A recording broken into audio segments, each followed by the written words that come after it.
ശവക്കല്ലറയിൽ നിന്ന് വേനൽക്കാലത്ത് വെള്ളം വരുന്നു. ഓജോ ബോർഡ് റിയൽ ആണെന്നാണ് പറയുന്നത്. ആ ഓജോ ബോർഡിലൂടെ പ്രേതത്തിനെ വിളിക്കാൻ പറ്റും, വരുന്നത് കണ്ടു എന്ന് പറഞ്ഞ. കാരണം ശാസ്ത്രം പുരോഗമിക്കുന്നതനുസരിച്ച് അന്ധവിശ്വാസങ്ങളും ഇത്തരത്തിലുള്ള കാര്യങ്ങൾ കൂടി വരികയാണ്.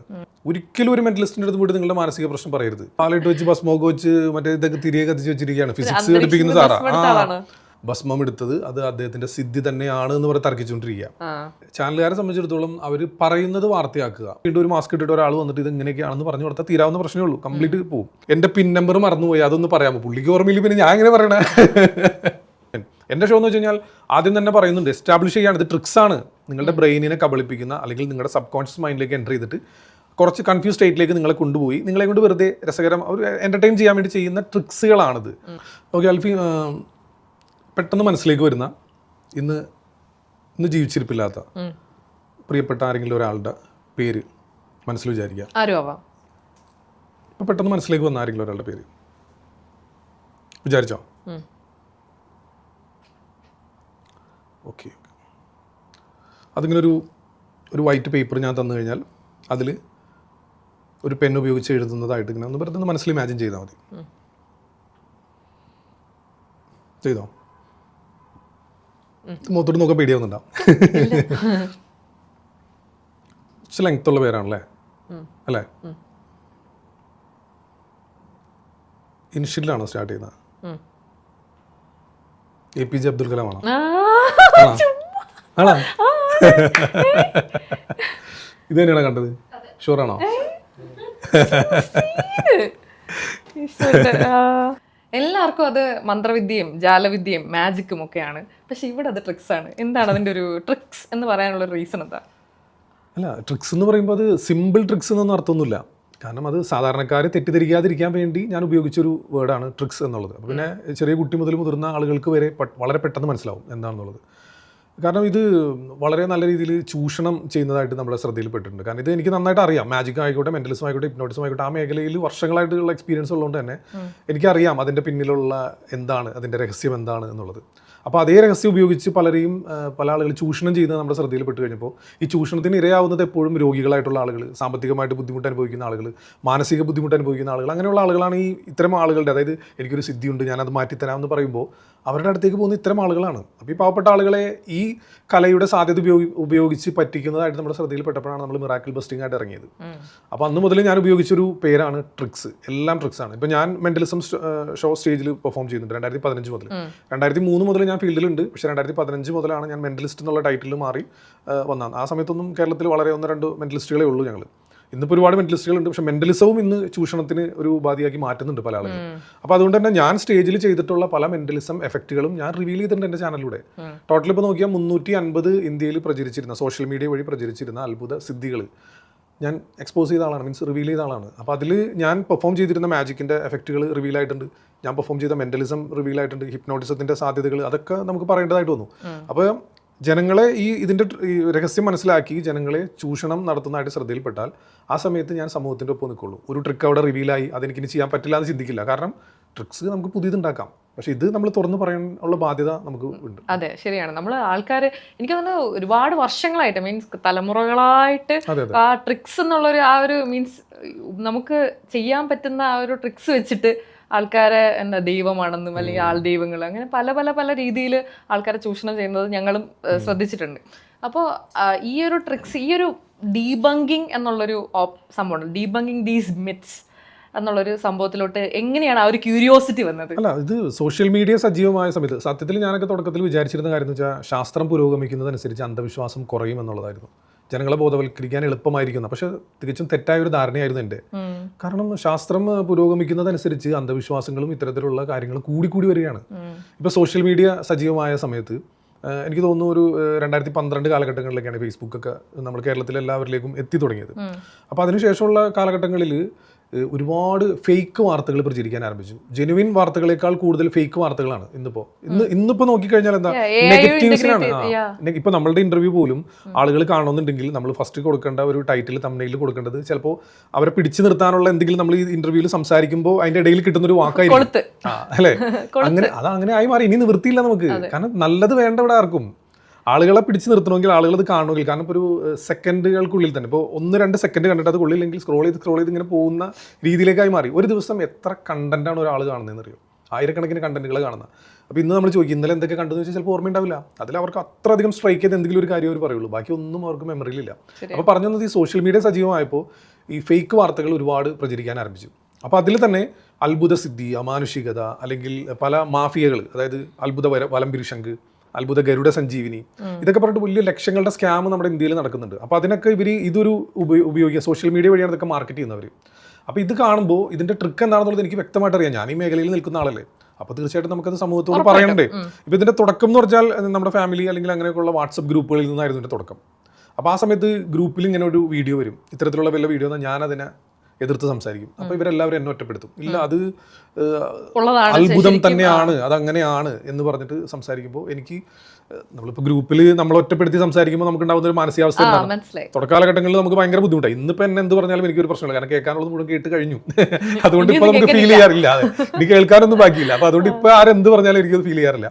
പക്ഷെ തുടക്കത്തിൽ അങ്ങനെയല്ലല്ലോ, നമ്മളിവരെല്ലാവരോട് വളഞ്ഞിട്ട് ആക്രമിക്കുമ്പോൾ അത് ബോധിപ്പിക്കേണ്ട ഒരു ബാധ്യത, മീൻസ് അത് തെളിയിച്ചു കൊടുക്കേണ്ട ഒരു ബാധ്യത നമുക്കുണ്ടല്ലോ. അപ്പോൾ ഞാൻ ആ ഗ്രൂപ്പിലുള്ള ചിലപ്പോൾ 100 പേര് അല്ലെങ്കിൽ 60 പേർക്ക് വേണ്ടി ഞാനത് റീക്രിയേറ്റ് ചെയ്ത് കാണിച്ചു കൊടുക്കും. പക്ഷെ അത് റിസ്ക് ആണത്, കാരണം കുറേ ബുദ്ധിമുട്ടുണ്ടായിരുന്നു എനിക്കത് റീക്രിയേറ്റ് ചെയ്ത്. കാരണം ഒരു അത്ഭുതം അതുപോലെ തന്നെ ഞാൻ കാണിച്ചു കൊടുക്കും, എന്നിട്ട് പറയും ഇതിന്റെ ട്രിക്ക് ഇതാണ്.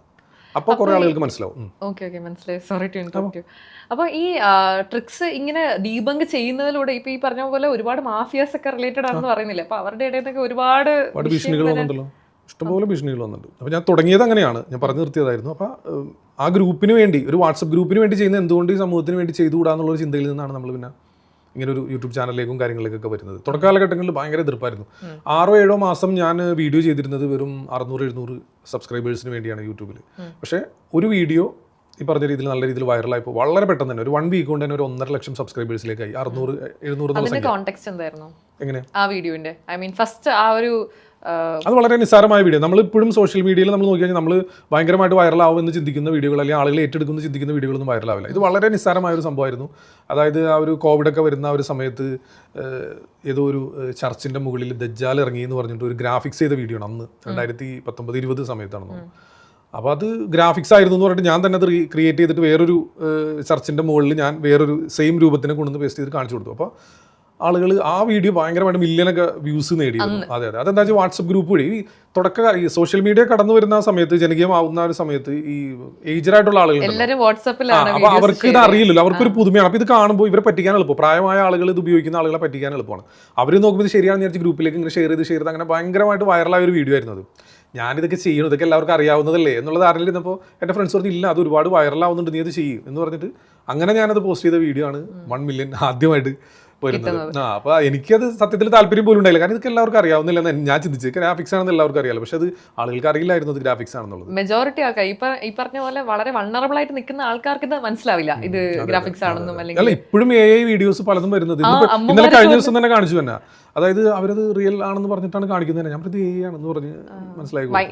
തന്നെ നമുക്ക് റിയൽ ഏതാണെന്ന് മനസ്സിലാക്കാൻ പറ്റാത്തൊരു ഡീപ് ഫേക്ക് അത്രയും സിറ്റുവേഷനിലാണ് ഇപ്പോൾ ഉള്ളത്. റീസെന്റ് മറ്റേ ആസ്ട്രോടോക്കിന്റെ ഒക്കെ കുറച്ച് ഡിസ്കഷൻസ് ഒക്കെ ഞാൻ കേട്ടിട്ടുണ്ടായിരുന്നു. സോ അതിനകത്തും ടോട്ടലി ഇന്റഗ്രേറ്റഡ് വിത്ത് AI ആണല്ലോ.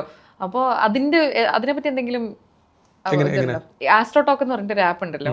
ഈ ആപ്പില് ഈ ജ്യോതിഷം എന്ന് പറഞ്ഞിട്ട് ആക്ച്വലി ഇവർ റെസ്പോൺസ് കൊടുക്കുന്നത് ഈ AI ആണ് റെസ്പോൺസ് കൊടുക്കുന്നത്. പക്ഷെ ഇവരുടെ വിചാരം എനിക്ക് അപ്പുറത്തൊരു ജ്യോതിഷി ഇരുന്ന് എനിക്ക് വേണ്ടി ഇത് ചെയ്താണ് പ്രോംപ്റ്റ് എന്നാണ് കൊടുക്കുന്നത്, അതുപോലെ അവര് റെസ്പോണ്ട് ചെയ്തു. നിങ്ങൾക്ക് ഞാൻ പറഞ്ഞില്ലേ, ശാസ്ത്രം പുരോഗമിക്കുന്നതനുസരിച്ച് അന്ധവിശ്വാസങ്ങൾ കൂടി വരികയുള്ളൂ.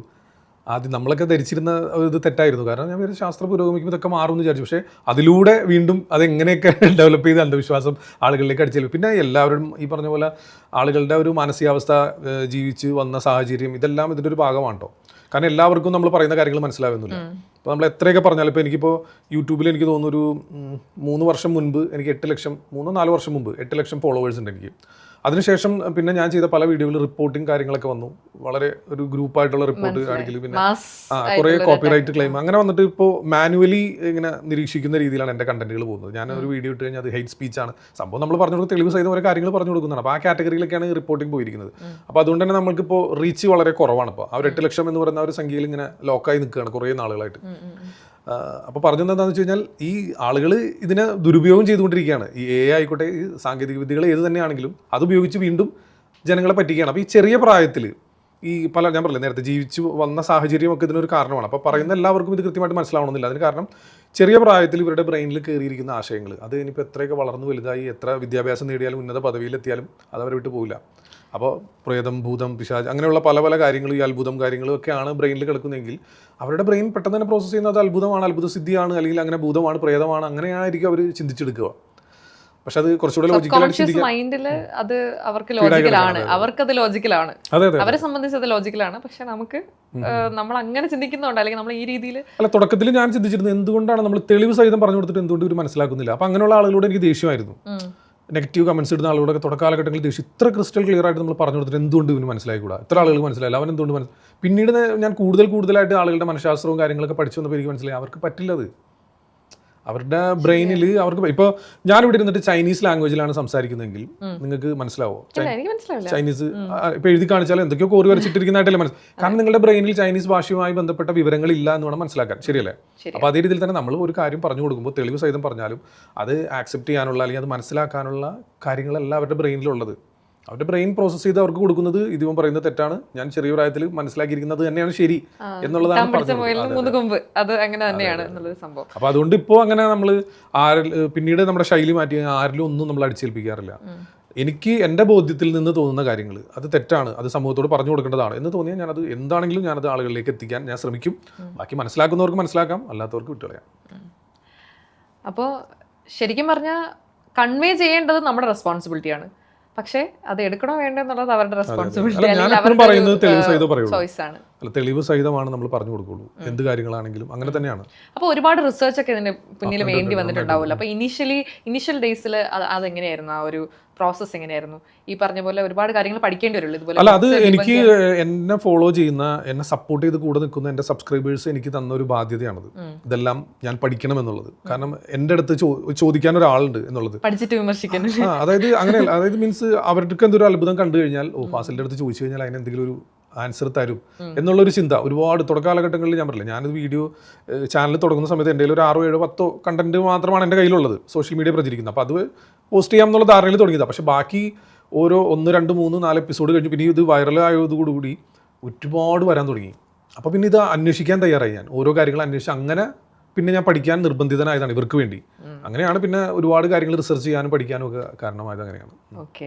സോ ലേറ്റസ്റ്റ് ആയിട്ട് അങ്ങനെ ഡീബങ്ക് ചെയ്ത് എന്താണ് ഒരു ഇൻസിഡന്റ്, ഒരു സ്റ്റോറി പോലെ എന്തെങ്കിലും പറയാം? ലേറ്റസ്റ്റ് ആയിട്ട് വെച്ച് കഴിഞ്ഞാൽ കുറേ നാൾ മുമ്പേ നമ്മൾ ചെയ്യുന്നതാണ്. ഇപ്പോൾ നമ്മുടെ ഇന്ത്യയിൽ നമ്മൾ ഇവിടെ ഇരുന്ന് സംസാരിക്കുന്നുണ്ടാണ് ഇന്ത്യയിൽ എന്ന് പറയുന്നത്.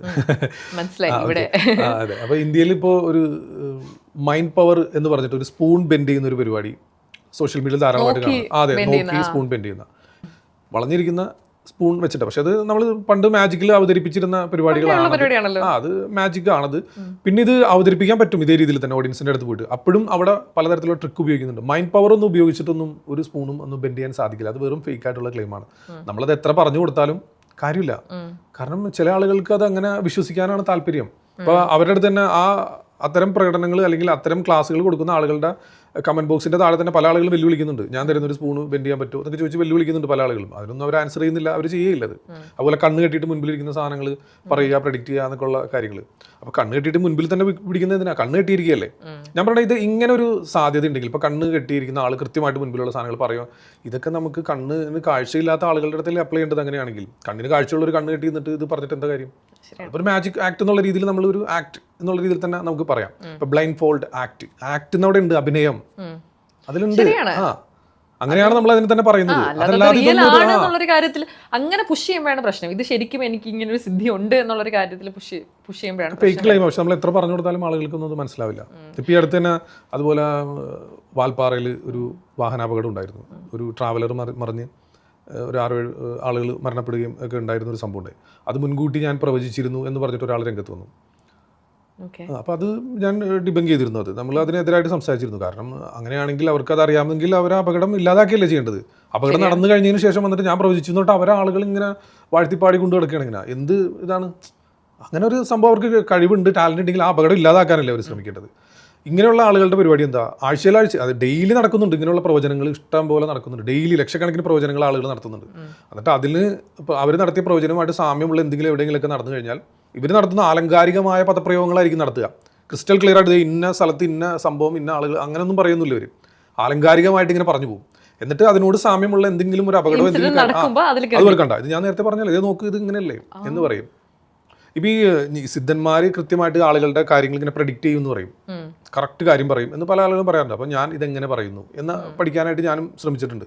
ഇതിൽ ഒരുപാട് മെത്തേഡുകളുണ്ട്, ഹോട്ട് റീഡിങ്, കോൾഡ് റീഡിങ്, അങ്ങനെയുള്ള പല പല പല മെത്തേഡുകൾ ഉപയോഗിച്ചിട്ടാണ് ഇവർ പറയുന്നത്. അത് മാത്രമല്ല വാക്കുകളാണ്. അപ്പോൾ നമ്മൾ ഒരു ചോദ്യം അങ്ങോട്ട് ചോദിച്ചിട്ട് അവരിൽ നിന്നൊരു ഉത്തരം ഇങ്ങോട്ട് എടുക്കുന്നു, എന്നിട്ട് അവരുടെ ബ്രെയിനിൽ പ്രോസസ്സ് ചെയ്യുന്നത് എന്തായിരിക്കും അറിയോ, നിങ്ങളുടെ മനസ്സിലുള്ളത് ഞാൻ പറഞ്ഞു എന്നൊരു തോന്നൽ ഉണ്ടാക്കുന്ന എഫക്റ്റുകൾ വരെയുണ്ട്. അപ്പോൾ അതിലൊരു ഉദാഹരണം പറഞ്ഞു കഴിഞ്ഞാൽ, ഇപ്പോൾ ഞാനൊരു സിദ്ധനാണെന്ന് വിചാരിച്ചു, എൻ്റെ ശൈലി ഇങ്ങനെ ആയിരിക്കില്ല. നിങ്ങൾ വന്നിരിക്കുന്നത് നിങ്ങളുടെ ഒരു പ്രശ്നപരിഹാരത്തിനാണ്. അപ്പോൾ നിങ്ങൾ വരുമ്പോൾ തീർച്ചയായിട്ടും മറ്റാരെങ്കിലും പറഞ്ഞു കേട്ട് അറിഞ്ഞിട്ടായിരിക്കുമല്ലോ വന്നിരിക്കുന്നത്. ഇയാളുടെ അടുത്ത് പോയാൽ പ്രശ്നം മാറും എന്ന് പറഞ്ഞിട്ടായിരിക്കുമല്ലോ വന്നത്. അല്ലെങ്കിൽ ഒരു പരസ്യമെങ്കിലും കണ്ടിട്ടായിരിക്കില്ല, അല്ലാതെ വെറുതെ റോട്ടിൽ കൂടി പോയിട്ട് അന്ന് ഇവൻ്റെ അടുത്ത് പ്രശ്നം പറഞ്ഞേക്കാം, അങ്ങനെയല്ലോ. ശരിയല്ലേ? അപ്പോൾ നിങ്ങളൊരു സജസ്റ്റബിൾ ആയിട്ടായിരിക്കും ചെല്ലുന്നത്. അയാളുടെ അടുത്ത് പോയാൽ എൻ്റെ പ്രശ്നങ്ങൾ അയാൾക്ക് അറിയാം, അയാൾക്കൊരു സിദ്ധിയുള്ള ഒരാളാണ്, എന്തോ കഴിവുള്ള ആളാണ്. കാരണം നിങ്ങൾക്കറിയാത്ത എന്തോ മേഖല അയാൾക്ക് ഉണ്ട് എന്നുള്ളൊരു ധാരണ നിങ്ങൾക്ക് ഉള്ളിലുണ്ടാവും. നിങ്ങൾ മുൻപിലിരിക്കുന്ന സമയത്ത് ഞാൻ സിദ്ധനാണെന്ന് സങ്കല്പിക്കുക, ഞാൻ ഇങ്ങനെ ഇരിക്കുക. പേരെന്താ? അൽഫിയ. അമ്മയുടെ പേര്? ഹെർനിസ. ഞാനൊരു കളം വരക്കും, എന്നിട്ട് പറയും ഇതിലിഷ്ടമുള്ള സ്ഥലത്തുനിന്ന് ടച്ച് ചെയ്തെന്ന് പറയുന്നു.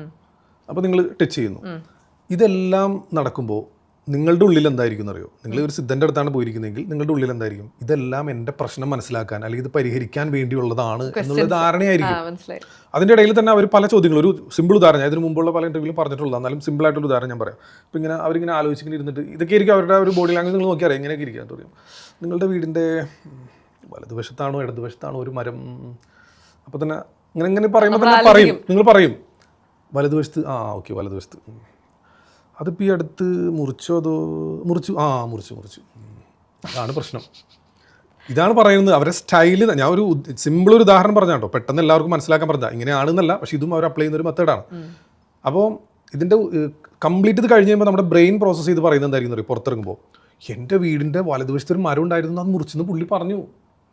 ബാക്കിയുള്ളതൊന്നും ബ്രെയിനിന് വേണ്ട. ഞാൻ പറഞ്ഞ കാര്യം മനസ്സിലായോ? ഇപ്പോൾ നിങ്ങൾക്ക് ഡ്രൈവിംഗ് അറിയാവുന്നല്ലേ? നമ്മളിപ്പോൾ ഡ്രൈവ് ചെയ്ത് പോകുന്ന സമയത്ത് നമ്മൾ എന്താ പറയുക, ചില സിഗ്നലൊക്കെ പാസ് ചെയ്തൊക്കെ പോയാലും ആ സ്പോട്ടിലെത്തുമ്പോൾ നമ്മൾ ആ സ്ഥലമൊക്കെ കഴിഞ്ഞ് വന്നാൽ ഇതെങ്ങനെ എന്ന് ചിന്തിക്കും നമ്മൾ. സബ് കോൺഷ്യസ് മൈൻഡ് നമ്മളങ്ങനെ കൊണ്ടുപോകും. കോൺഷ്യസിന് ആവശ്യമുള്ളത് മാത്രം. അന്ന് ഇടയിൽ വന്ന സമയത്ത് ആരെങ്കിലും ഒരാൾ വട്ടം ചാടി നമ്മൾ പെട്ടെന്ന് ബ്രേക്ക് ഔട്ടും, അത് നമുക്ക് ഓർമ്മയുണ്ടാവും. ബാക്കി എത്ര സ്ഥലത്ത് ബ്രേക്ക് ഔട്ട് എന്ന് ചോദിച്ചാൽ നിങ്ങൾക്ക് ഓർമ്മയുണ്ടാവില്ല. നമ്മൾ കോൺഷ്യസ് ആയിട്ടുള്ള ഒരു മൈൻഡിന് ആവശ്യമുള്ള സാധനം മാത്രമേ നമുക്ക് ഓർമ്മപ്പെടുത്തി തരുള്ളൂ. അപ്പോൾ ഈ ഒരു നാടകീയത അവർ സൃഷ്ടിച്ചിട്ട് അവർ ചോദിക്കുന്ന ചോദ്യങ്ങളിൽ ഹൈലൈറ്റ് ആയിട്ടുള്ള കാര്യങ്ങൾ മാത്രമേ ബ്രെയിൻ പിന്നെ നമുക്ക് പറഞ്ഞിരുന്നത്, ബാക്കിയൊക്കെ വിട്ടുകളയും. പറഞ്ഞു മനസ്സിലായോ? അപ്പോൾ ഇതൊരു ഇങ്ങനെയാണ് എന്നല്ല ഞാൻ പറയുന്നത്, ഇതൊക്കെ ഒരു രീതിയാണ്. അതെ, ഇത്തരത്തിലുള്ള ഒരുപാട് കാര്യങ്ങളുണ്ട് അവർ പറ്റുന്നത്. അപ്പോൾ ഇതെല്ലാം വെച്ചിട്ടാണ് അവർ ഈ പ്രശ്നം കൃത്യമായിട്ട് പരിഹരിക്കുന്നത്. അപ്പോൾ ഇതെല്ലാം കാണുമ്പോൾ നമുക്കറിയാലോ ഇതിന്റെ പിന്നിൽ എന്താണ്. അവർ ചെയ്യുന്നതിനേക്കാളും അതിമനോഹരമായിട്ടാണ് നമ്മളിപ്പോൾ അതേ ട്രിക്ക് തന്നെ എടുത്തിട്ടാണ് നമ്മൾ ഈ മെന്റലിസം എന്ന് പറയുന്ന രീതിയിൽ നമ്മൾ അവതരിപ്പിക്കുന്നത്. ഷോ ആയിട്ട് എന്റർടൈൻമെന്റ്, അത് പക്ക എന്റർടൈൻമെന്റ്. എന്റെ ഷോ എന്ന് വെച്ച് കഴിഞ്ഞാൽ ആദ്യം തന്നെ പറയുന്നുണ്ട്, എസ്റ്റാബ്ലിഷ് ചെയ്യാണ് ഇത് ട്രിക്സ് ആണ്, നിങ്ങളുടെ ബ്രെയിനിനെ കബളിപ്പിക്കുന്ന അല്ലെങ്കിൽ നിങ്ങളുടെ സബ് കോൺഷ്യസ് മൈൻഡിലേക്ക് എൻ്റർ ചെയ്തിട്ട് കുറച്ച് കൺഫ്യൂസ് സ്റ്റേറ്റിലേക്ക് നിങ്ങളെ കൊണ്ടുപോയി നിങ്ങളെ കൊണ്ട് വെറുതെ രസകരം ഒരു എന്റർടൈൻ ചെയ്യാൻ വേണ്ടി ചെയ്യുന്ന ട്രിക്സുകളാണിത് എന്ന് ആദ്യം തന്നെ എസ്റ്റാബ്ലിഷ് ചെയ്ത് ട്രിക്സ് മാനിയ എന്ന ഷോയുടെ ടൈറ്റിൽ തന്നെ കൊടുത്തിട്ടാണ് ഞാൻ പെർഫോം ചെയ്യുന്നത്. മനസ്സിലായില്ലേ? അപ്പോൾ ഒരു അവയർനെസ് ആണ്. ഞാൻ തുടങ്ങിയ കാലം മുതൽ ഇന്ന് വരെ ഞാൻ പെർഫോം ചെയ്യുന്ന ഒരു അവയർനെസ്സിന് വേണ്ടിയാണ്. ഇപ്പോൾ എൻ്റെ സുഹൃത്തുക്കളായിട്ടുള്ള പല മെന്റലിസ്റ്റുകൾ ഇതിനു മുൻപ് പല അവകാശവാദങ്ങൾ ഉന്നയിച്ചിട്ടുണ്ട്. സോ എൻ്റെ ഫ്രണ്ടാണ്, പക്ഷേ എനിക്ക് അവർക്കെതിരെ സംസാരിക്കേണ്ടതായിട്ട് വന്നിട്ടുണ്ട്. ഇപ്പോൾ അത് കാരണം എനിക്കിപ്പോൾ ഫീൽഡിൽ ഒരുപാട് ശത്രുക്കളാണ് ഇപ്പോൾ. പക്ഷേ ഇത് നമ്മുടെ ഉത്തരവാദിത്തമാണല്ലേ ശരിക്കും, ഇതാണ് സത്യം. ഇപ്പൊ നമ്മൾ പറഞ്ഞില്ലെങ്കിൽ കാലം അത് പറയും. ആ സമയത്ത് ഇവരെല്ലാവരും പിന്നെ നമ്മൾ കാണിക്കുന്ന വലിയ ബിൽഡപ്പും വലിയ ദിവ്യാത്ഭുതം ഒന്നും പറഞ്ഞിട്ടൊന്നും കാര്യമൊന്നുമില്ല. തീർച്ചയായിട്ടും കാലം കടന്നു പോകുന്നതനുസരിച്ച് ഇതെല്ലാം. ഇപ്പൊ മാജിക്കിന്റെ അവസ്ഥ എന്താണ്? ഇപ്പോൾ മാജിക് ഏത് രീതിയിൽ പോയിക്കൊണ്ടിരുന്ന ഒരു കാലത്ത് ഇന്ന് മാജിക് എന്ന് പറഞ്ഞു കഴിഞ്ഞാൽ ആളുകൾക്ക് എന്താ പറയുക, ഒരു വലിയൊരു ഭാഗം ആളുകൾക്ക് പുച്ഛമാണ്. വളരെ കുറച്ച് ആളുകളാണ് മാജിക്കിനെ ഒരു എന്റർടൈൻമെന്റ് ആയിട്ട് കണ്ട് അതൊരു കലയായിട്ട് കണ്ട് ഇപ്പോഴും കാണുന്നതും ആസ്വദിക്കുന്നതും. മുൻപുണ്ടായിരുന്ന അത്രയും സാധ്യതകളൊന്നും മാജിക്കിനില്ല. ശരിയാണ്. ഇപ്പോൾ അത് കല എപ്പോഴും പൂർണ്ണമായിട്ട് നശിച്ചു പോകുന്നില്ല, പക്ഷേ ആ ഒരു കലയുടെ ഒരു അതിജീവനമാണ് ഈ പറഞ്ഞ മെന്റലിസം എന്ന് പറയുന്നത്. ഇനി ഇതും പോവും. കുറച്ച് നാൾ കഴിയുമ്പോൾ വീണ്ടും ഒരു മാസ്ക് ഇട്ടിട്ട് ഒരാൾ വന്നിട്ട് ഇത് ഇങ്ങനെയൊക്കെയാണെന്ന് പറഞ്ഞു കൊടുത്താൽ തീരാവുന്ന പ്രശ്നമേ ഉള്ളൂ, കംപ്ലീറ്റ് പോകും. അപ്പോൾ പിന്നെ നമ്മൾ ഈ പറയുന്ന ബിൽഡപ്പും കാര്യങ്ങളൊന്നും ഉണ്ടാവില്ല. അപ്പോൾ അതുകൊണ്ട് തന്നെ നമ്മൾ തുടക്കം മുതലേ ഇതെല്ലാം ട്രിക്സ് മാജിക് ചെയ്യുമ്പോഴൊക്കെ നമ്മൾ അവയർനെസ് ആയിട്ട് തന്നെ കൊടുക്കുന്നത്. ആക്ച്വലി ഫാസിൽ നിന്ന് ഇന്റർവ്യൂവിന് വരുന്നെന്ന് പറഞ്ഞപ്പോഴത്തേക്ക് എൻ്റെ കുറച്ച് ഫ്രണ്ട്സ് ഇങ്ങനെ പറഞ്ഞിട്ടുണ്ടായിരുന്നു, എനിക്ക് പുള്ളിനെ കണ്ടാൽ കൊള്ളാമെന്നുണ്ട്. മെന്റലി ഉള്ള കുറച്ച് മീൻസ് ഇഷ്യൂസ് ഒക്കെ ആൾക്കാർ ഷെയർ ചെയ്യുന്നുണ്ടെന്ന് തോന്നുന്നു അല്ലേ? അതിനുവേണ്ടിയാണ് കാണണമെന്ന് പറഞ്ഞത്. മേ ബി അല്ല, ഞാനിപ്പോൾ സത്യത്തിൽ ഇന്നിപ്പോൾ ഇങ്ങോട്ട് വന്നപ്പോൾ എൻ്റെ സുഹൃത്ത് സമതിൻ്റെ ഒപ്പമാണ് വന്നത്. സമതായിട്ട് ഞാനൊരു 10 വർഷത്തിന് മുകളിലായിട്ടുള്ള ബന്ധമാണ്. അപ്പോൾ സമതും ഇതുപോലെ തന്നെ ഇന്നിപ്പോൾ എൻ്റെ അടുത്ത് പറയണ്ടേ, കാരണം അവൻ്റെയും കുറേ ഫ്രണ്ട്സ് എന്നെ കാണാൻ വേണ്ടി വെയിറ്റിങ്ങിലാണ്. അപ്പോൾ ഇന്നോ നാളെ ഒന്ന് മീറ്റ് ചെയ്യാൻ പറ്റുമോ, കാരണം അവർക്കും ഈ പറഞ്ഞ പോലെ കുറച്ച് മെൻ്റലി അവർക്ക് കുറച്ച് ഡൗൺ ആണ്, കുറച്ച് ഡിപ്രഷനിലാണ്. അപ്പോൾ അതൊക്കെ ഒന്ന് ഡിസ്കസ് ചെയ്യാൻ വേണ്ടിയാണ്. ഞാൻ ഒരുപാട് ഇൻ്റർവ്യൂവിൽ പറഞ്ഞിട്ടുള്ളൊരു കാര്യമാണ്, നിങ്ങളുടെ മാനസിക പ്രശ്നങ്ങൾ പോയിട്ട് ഒരിക്കലും മെൻ്റലിസ്റ്റുകളുടെ അടുത്ത് പറയരുത്. മെൻ്റലിസ്റ്റ് എന്ന് വെച്ച് കഴിഞ്ഞാൽ ഒരു മജീഷ്യനെ പോലെ തന്നെ ഒരു ആർട്ടിസ്റ്റാണ്. സ്റ്റേജിൽ നിന്നിട്ട് പെർഫോം ചെയ്യുകയാണ്, നിങ്ങളുടെ മനസ്സ് വായിക്കുന്നു, അല്ലെങ്കിൽ അങ്ങനെയുള്ള പല ഹിപ്നോട്ടിസം ആയിക്കോട്ടെ, അതൊക്കെ ചെയ്യുമ്പോഴും നിങ്ങളുടെ മാനസിക പ്രശ്നം പറയേണ്ടത് ഇവരുടെ അടുത്തല്ല. അത് ആളുകളുടെ തെറ്റായ ധാരണ. ഞാനിത് തുടങ്ങിയ കാലഘട്ടം മുതൽ, കാരണം മെൻ്റലിസം കേരളത്തിൽ വരുന്ന 2014-15 കാലഘട്ടങ്ങളിലാണ്. ആ കാലഘട്ടം മുതലേ ആളുകളിൽ ഇതൊരു തെറ്റിദ്ധാരണയുണ്ട്. അന്ന് മുതലേ ഞാനിത് ഒരുപാട് ഇൻ്റർവ്യൂസിലും ലൈവ് വീഡിയോകളിലും ഒക്കെ നമ്മൾ പറഞ്ഞുകൊണ്ടിരിക്കുന്ന ഒരു കാര്യമാണ്, ഒരിക്കലും പോയിട്ട് നിങ്ങളുടെ പ്രശ്നം പറയരുത്. പിന്നെ ഇപ്പോൾ ഞാൻ പറഞ്ഞില്ല, ഇപ്പോൾ സമ്മതം എന്ന് പറഞ്ഞു, അപ്പോൾ അവൻ വന്നിട്ട് എൻ്റെ അടുത്തൊരു കാര്യം പറയുകയാണെങ്കിൽ, ഞാനിത് പഠിച്ചിരിക്കുന്ന ആളായതുകൊണ്ട്, സൈക്കോളജിയും അല്ലെങ്കിൽ മിറാക്കിൾ ബസ്റ്റിങ്ങും മനഃശാസ്ത്രപരമായിട്ട് ഒരുപാട് റിസർച്ച് ചെയ്തിരിക്കുന്ന ആളായതുകൊണ്ട് തന്നെ ഫ്രണ്ട്ഷിപ്പിൻ്റെ പുറത്ത് എനിക്ക് വേണമെങ്കിൽ ഒരു ടിപ്സ് പറഞ്ഞു കൊടുക്കാം എന്നല്ലാതെ കൺസൾട്ട് ചെയ്യാനോ ട്രീറ്റ് ചെയ്യാനുള്ള അനുവാദമൊന്നും ഇവർക്കില്ല, മെൻ്റലിസ്റ്റുകൾക്കില്ല. ഒരിക്കലും ഒരു മെൻ്റലിസ്റ്റിൻ്റെ അടുത്ത് പോയിട്ട് നിങ്ങളുടെ മാനസിക പ്രശ്നം പറയരുത്. നിങ്ങൾ പറയേണ്ടത് വളരെ പ്രൊഫഷണലായിട്ടുള്ള എക്സ്പീരിയൻസ്ഡ് ആയിട്ടുള്ള സൈക്കോളജിസ്റ്റുകളുടെ അടുത്തോ സൈക്യാട്രിസ്റ്റുകളുടെ അടുത്തോ പറയേണ്ടത്. ഞാനിത് ആദ്യം ഇത് പറയാൻ കാരണം, അതായത് എക്സ്പീരിയൻസ്ഡ് ആയിട്ടുള്ള എന്ന് പറയാനുള്ള കാരണം, 3 മാസത്തെ സൈക്കോളജി കോഴ്സ് പഠിച്ചിട്ട് ഇപ്പോൾ കൗൺസിലിങ്ങിന് ഇരിക്കുന്ന ഒരുപാട് ആളുകളുണ്ട് സൈക്കോളജിസ്റ്റായിട്ട്. ശരിയാണ്, ജീവിതമായിട്ട് യാതൊരു ബന്ധവുമില്ലാതെ കേൾക്കുന്നുണ്ട്. അങ്ങനെയുള്ള ആളുകളുടെ അടുത്ത് പോയി നിങ്ങളുടെ മാനസിക പ്രശ്നം പറഞ്ഞിട്ട് അവിടെ നിന്നുണ്ടാവുന്ന പ്രശ്നം പരിഹരിക്കാൻ വേറെ ആളുടെ അടുത്ത് പോകേണ്ടി വരും. പറഞ്ഞു മനസ്സിലാവും, ഒരുപാട് കേസുകൾ ഇങ്ങനെ വരുന്നുണ്ട്. പക്ഷെ ഇതിനെല്ലാം ഞാൻ പറഞ്ഞ് മനസ്സിലാക്കി കൊടുക്കേണ്ട ആളല്ല, പക്ഷെ എന്നെ കൊണ്ട് കഴിയാവുന്നത് നമ്മൾ പറയുന്നുണ്ട്. പക്ഷെ ഒരുപാട് പേര് സൗഹൃദ വലയങ്ങളിലുള്ള ആളുകൾ എൻ്റെ അടുത്ത് പറയാറുണ്ട്, അല്ലെങ്കിൽ ഇപ്പോൾ എൻ്റെ സ്ഥിരം ഫോളോ ചെയ്യുന്ന ആളുകൾ, അത് സജസ്റ്റബിലിറ്റിയാണ്. മീൻസ് അതായത് എൻ്റെ അടുത്ത് പറഞ്ഞാലേ അവരുടെ പ്രശ്നം മാറും എന്നൊരു ധാരണയിൽ നടക്കുന്ന ആളുണ്ട്. വലിയ പ്രശ്നങ്ങളൊന്നും ഉണ്ടാവില്ല, പക്ഷേ അങ്ങനെ വരുന്ന ആളുകളുടെ അടുത്ത് നമ്മൾ നിരാശപ്പെടുത്താറില്ല. പക്ഷേ അവരുടെ അടുത്ത് പറയും, ഞാൻ നിങ്ങൾ സൈക്കോളജിസ്റ്റിനെയാണ് കാണേണ്ടത്, അപ്പോൾ ഇല്ല എനിക്ക് താങ്കളുടെ അടുത്തൊന്ന് സംസാരിക്കണം. അത് അവരുടെ മാനസികമായൊരു ആശ്വാസത്തിന് വേണ്ടിയാണ്. അപ്പോൾ എനിക്ക് സമയമുണ്ടെങ്കിൽ ഞാനത് കേൾക്കാൻ തയ്യാറാവും. എന്നിട്ട് എന്നെ കൊണ്ട് പറ്റുന്ന ചെറിയ ടിപ്സ്, അവർക്ക് വലിയ ബുദ്ധിമുട്ടില്ലാത്ത രീതിയിൽ അത് പരിഹരിച്ച് പോകാൻ പറ്റുന്നതാണെങ്കിൽ, ട്രീറ്റ്മെൻ്റ് ആയിട്ടോ അല്ലെങ്കിൽ ടാബ്ലറ്റ് കഴിക്കുക അങ്ങനെ ചെയ്യുക, അതൊന്നുമല്ല. അതല്ലാതെ നമ്മളെ കൊണ്ടാവുന്ന രീതിയിൽ എന്തെങ്കിലും ഒരു ടിപ്സ് പറഞ്ഞു കൊടുക്കാം എന്നല്ലാതെ അങ്ങനെ ഒരു ഇൻഡിവിജ്വലായിട്ട് ഒരാളെ വിളിച്ച് കൗൺസിലിംഗ് കൊടുക്കാനോ അതിനുള്ള അനുവാദം ഈ പറഞ്ഞ മെൻ്റലിസ്റ്റുകൾക്കില്ല. അങ്ങനെ ആരെങ്കിലും ചെയ്യുന്നുണ്ടെങ്കിൽ നിങ്ങൾ ആ വിവരം എൻ്റെ അടുത്ത് പറഞ്ഞാൽ തീർച്ചയായിട്ടും. ഇതിനു മുമ്പ് 2 പേരെ ഞാൻ ഇതേ രീതിയിൽ പൊളിച്ചടക്കിയതാണ് എൻ്റെ ചാനലിലൂടെ. അത് വലിയ വിഷയമൊക്കെ ആയതാണ്. പിന്നീട് മെൻ്റലിസ്റ്റ് എന്നുള്ള ടൈറ്റിൽ ആളുകളുടെ മാനസിക പ്രശ്നം പരിഹരിക്കാൻ നടക്കുകയാണ്. അപ്പോൾ അത് തീർച്ചയായിട്ടും അത് തുറന്നു കാണിക്കേണ്ട ആൾ. ഒരിക്കലും അങ്ങനെ ചെയ്യാൻ പാടില്ല. അത് തെറ്റാണ്. അങ്ങനെ ആരെങ്കിലും നിങ്ങൾ പറയാൻ ആഗ്രഹിക്കുന്നുണ്ടെങ്കിൽ ഒരിക്കലും പോയി പറയരുതെന്ന് ഞാൻ പറയുള്ളൂ. മനസ്സിലായി. അപ്പോൾ ശരിക്കും ഈ എഡ്യൂക്കേറ്റഡ് ആയിട്ടുള്ള ആൾക്കാരെ what kind of questions do you get? ഇപ്പോൾ മെന്റലി ഡൗൺ ആണെന്ന് പറഞ്ഞിട്ടൊക്കെ അങ്ങനെ മനുഷ്യന് എന്താണ് പ്രശ്നങ്ങൾ, എന്താണ് മനുഷ്യന് കോമൺ ആയിട്ട് നമുക്കറിയാം എല്ലാവർക്കും മാനസികമായിട്ടുണ്ടാകുന്ന ബുദ്ധിമുട്ടുകൾ എന്തൊക്കെയാണ്. ഒന്ന്, ഞാൻ നേരത്തെ പറഞ്ഞ രീതിയിൽ തന്നെ ജോലി കാര്യങ്ങളൊന്നും ഇല്ലാത്തതുമായി ബന്ധപ്പെട്ട ഫിനാൻഷ്യൽ സ്ട്രഗിൾ ചെയ്യുമ്പോൾ ഉണ്ടാകുന്ന ബുദ്ധിമുട്ടുകൾ, ഡിപ്രഷനും കാര്യങ്ങളുണ്ടാവും ജോലിയിൽ വരുന്ന, അല്ലെങ്കിൽ ഫാമിലി റിലേറ്റഡ് ആയിരിക്കും, അല്ലെങ്കിൽ റിലേഷൻഷിപ്പിലായിരിക്കും. ഇതല്ലാതെ വേറെന്താ പ്രശ്നങ്ങൾ?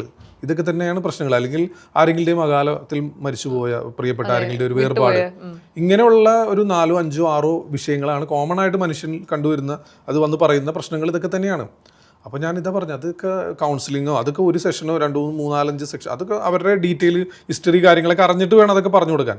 അതിന് വളരെ എക്സ്പേർട്ടായിട്ടുള്ള പരിചയസമ്പന്നരായിട്ടുള്ള സൈക്കോളജിസ്റ്റ് അല്ലെങ്കിൽ സൈക്യാട്രിസ്റ്റ് അവരുടെ അടുത്ത് തന്നെ പോകണം. പിന്നെ ഇതിലൊരു റാപ്പോ ബിൽഡായാൽ മാത്രമാണ് ഈ വന്ന ആളുകൾ ഇവരുടെ അടുത്ത്, ഇപ്പോൾ ചില ആളുകൾ പറയും ഞങ്ങൾ സൈക്കോളജിസ്റ്റിൻ്റെ അടുത്ത് പോയിട്ടുന്ന ഒരു റിസൾട്ടില്ല അങ്ങനെയൊക്കെ പറയാം. അതെന്താ വെച്ചാൽ അവർക്കൊരു ഈ പറയുന്ന ആൾക്ക് ഒരു വിശ്വാസം വേണമല്ലോ. നമ്മൾ ഇന്നയാളുടെ അടുത്ത് പറയുമ്പോൾ അതിനൊരു അതും കൂടെ ഇതിനകത്ത് വർക്കാവണം. മീൻസ് റാപ്പോ ബിൽഡ് ആയാൽ മാത്രമാണ് ഇതൊക്കെ കൃത്യമായിട്ട് തുറന്നു പറയാനും അതിനെ ആൻസർ ചെയ്യുമ്പോൾ. അതെ, അപ്പോൾ അതുകൊണ്ടാണ് ഞാൻ വിശ്വാസമുള്ള ആളുകൾ എൻ്റെ അടുത്ത് വന്ന് പറയണം, ഷെയർ ചെയ്യണം എന്ന് പറയുമ്പോൾ ഞാൻ സമയമുണ്ടെങ്കിൽ കേൾക്കാൻ തയ്യാറാവുന്ന അതുകൊണ്ടാണ്. എന്നിട്ട് ഞാൻ പറയും ഓക്കെ, ഇപ്പോൾ എൻ്റെ സുഹൃത്തുക്കളായിട്ടുള്ള സൈക്കോളജിസ്റ്റുകളുണ്ട്, സൈക്കാട്രിസ്റ്റുകളുണ്ട്. ഞാനപ്പോൾ അവരുടെ അടുത്ത് പറയും, ഒന്നുകിൽ നിങ്ങൾ അവരുടെ അടുത്ത് പോകാം. ചില ആളുകൾ ഇല്ല ഞങ്ങൾക്ക് നിങ്ങളുടെ അടുത്ത് അങ്ങനെ പറയുന്ന ആളുകളുണ്ട്. പക്ഷേ ഇന്ന് വരെ അങ്ങനെ ₹1 പോലും ഫീസ് വാങ്ങിച്ചിട്ടോ അങ്ങനെ ഒന്നും നമ്മൾ ചെയ്യുന്നില്ല. അങ്ങനെ ചെയ്യാൻ പാടില്ല. വേറെ ആരെങ്കിലും ചെയ്യുന്നുണ്ടെങ്കിൽ അതിനെതിരെ ഞാൻ സംസാരിക്കുകയും ചെയ്യും. ആക്ച്വലി ഒരു സമയത്ത് പ്രേതം എന്നുള്ള സിനിമ ഇറങ്ങിയ സമയത്ത്, ജയസൂര്യയുടെ പ്രേതം സിനിമ ഇറങ്ങിയ സമയത്താണ് ഈ ഒരു മെന്റലിസം എന്നുള്ളൊരു വേർഡ് കുറച്ചും കൂടെ ഫെമിലിയർ ആയത്. അപ്പം ഈ ഒരു ഫെമിലിയാരിറ്റി ആൾക്കാരിലോട്ട് എത്തിയത് പിന്നീട് എപ്പോഴാണ് ആ ഒരു മെന്റലിസത്തിലോട്ട് ഫാസിൽ കടന്നു ചെന്നത്? അല്ല, ഞാൻ മജീഷ്യൻ എന്നുള്ള ടൈറ്റിലായിരുന്നു ഉപയോഗിച്ചിരുന്നത് ഇനിഷ്യലി. മുൻപ് എല്ലാവരും, ഇന്നത്തെ മെന്റലിസ്റ്റുകളെല്ലാം മുൻപ് മജീഷ്യൻസ് ആണ്. ഇന്ന് കേരളത്തിൽ പ്രഗത്ഭരായിട്ടുള്ള എല്ലാവരും മുൻപ് മജീഷ്യൻസ് ആയിരുന്നു.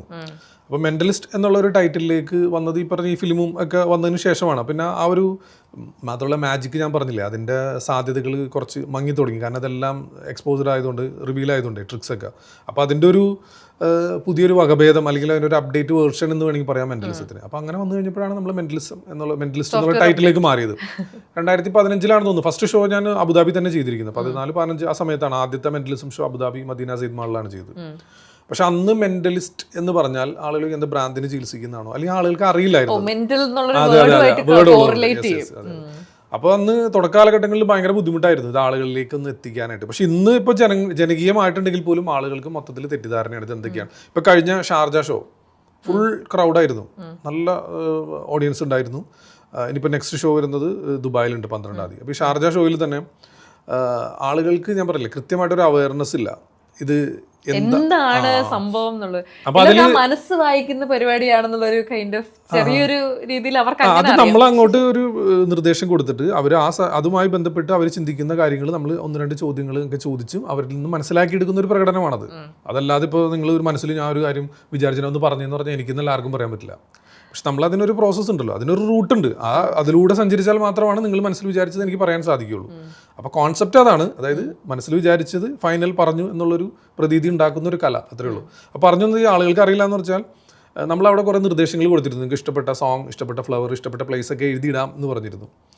അപ്പോൾ അത് പറഞ്ഞിട്ട് പോലും ആളുകൾ അന്ന് ഇവൻ മനസ്സിലാക്കണ്ട എന്ന് വിചാരിച്ചിട്ട് അവർ വെറുതെ ഇങ്ങനെ കുത്തി വരച്ചൊക്കെ എഴുതിയിടുന്നു. വെറുതെ വീട്ടിൽ നിന്ന് തന്നെ കുറെ പേപ്പറിൽ എന്തൊക്കെ എഴുതി കൊണ്ടുവന്നിരിക്കുന്നു. എന്നിട്ട് ഒരു ബന്ധമില്ല, നമ്മൾ പറയുന്ന കാര്യങ്ങളായിട്ട് ഒരു ബന്ധമുള്ളതല്ല. പക്ഷെ അത് ഞാനത് അവരെ കുറ്റപ്പെടുത്തി പറയുന്നല്ല കേട്ടോ, ഞാൻ അവർക്ക് അറിവില്ലായ്മ കൊണ്ട് ചെയ്യുന്നതാണ്. കാരണം ഓഡിയൻസ് തന്നെയാണ് നമുക്ക് എപ്പോഴും ഏറ്റവും ഇമ്പോർട്ടൻ്റ് ആയിട്ട് വേണ്ടത്. അവർ തന്നെയാണ്. അവർ ഷോ കാണാൻ വന്നാലാണ് നമുക്കും ഷോ നന്നായിട്ട് ചെയ്യാൻ പറ്റുള്ളൂ. പക്ഷേ കുറച്ചും കൂടെ ആളുകൾ ഇത് അവയർനെസ് വേണമെന്ന് എനിക്ക് തോന്നുന്നു. അപ്പോൾ അതുകൊണ്ടാണ് പറഞ്ഞത്, നമ്മൾ നിങ്ങളുടെ സഹകരണം ഉണ്ടെങ്കിൽ മാത്രമാണ് നമുക്കിത് ചെയ്യാൻ പറ്റുള്ളൂ. അതല്ലാതെ നിങ്ങൾ അവനത് മനസ്സിലാക്കണ്ട, അവനത് ചെയ്യണ്ടെന്ന് വിചാരിച്ച് ചെയ്യാൻ പറ്റില്ല. പറഞ്ഞ പോയിന്റ് മനസ്സിലായോ? ഞാനൊരു ഇൻസ്ട്രക്ഷൻ അങ്ങോട്ട് തന്നാൽ അത് കൃത്യമായിട്ട് പാലിക്കാൻ പറ്റിയാൽ മാത്രമേ ആ കല അവിടെ വർക്കാവുള്ളൂ. അതല്ല അവനത് കണ്ടുപിടിക്കണ്ട.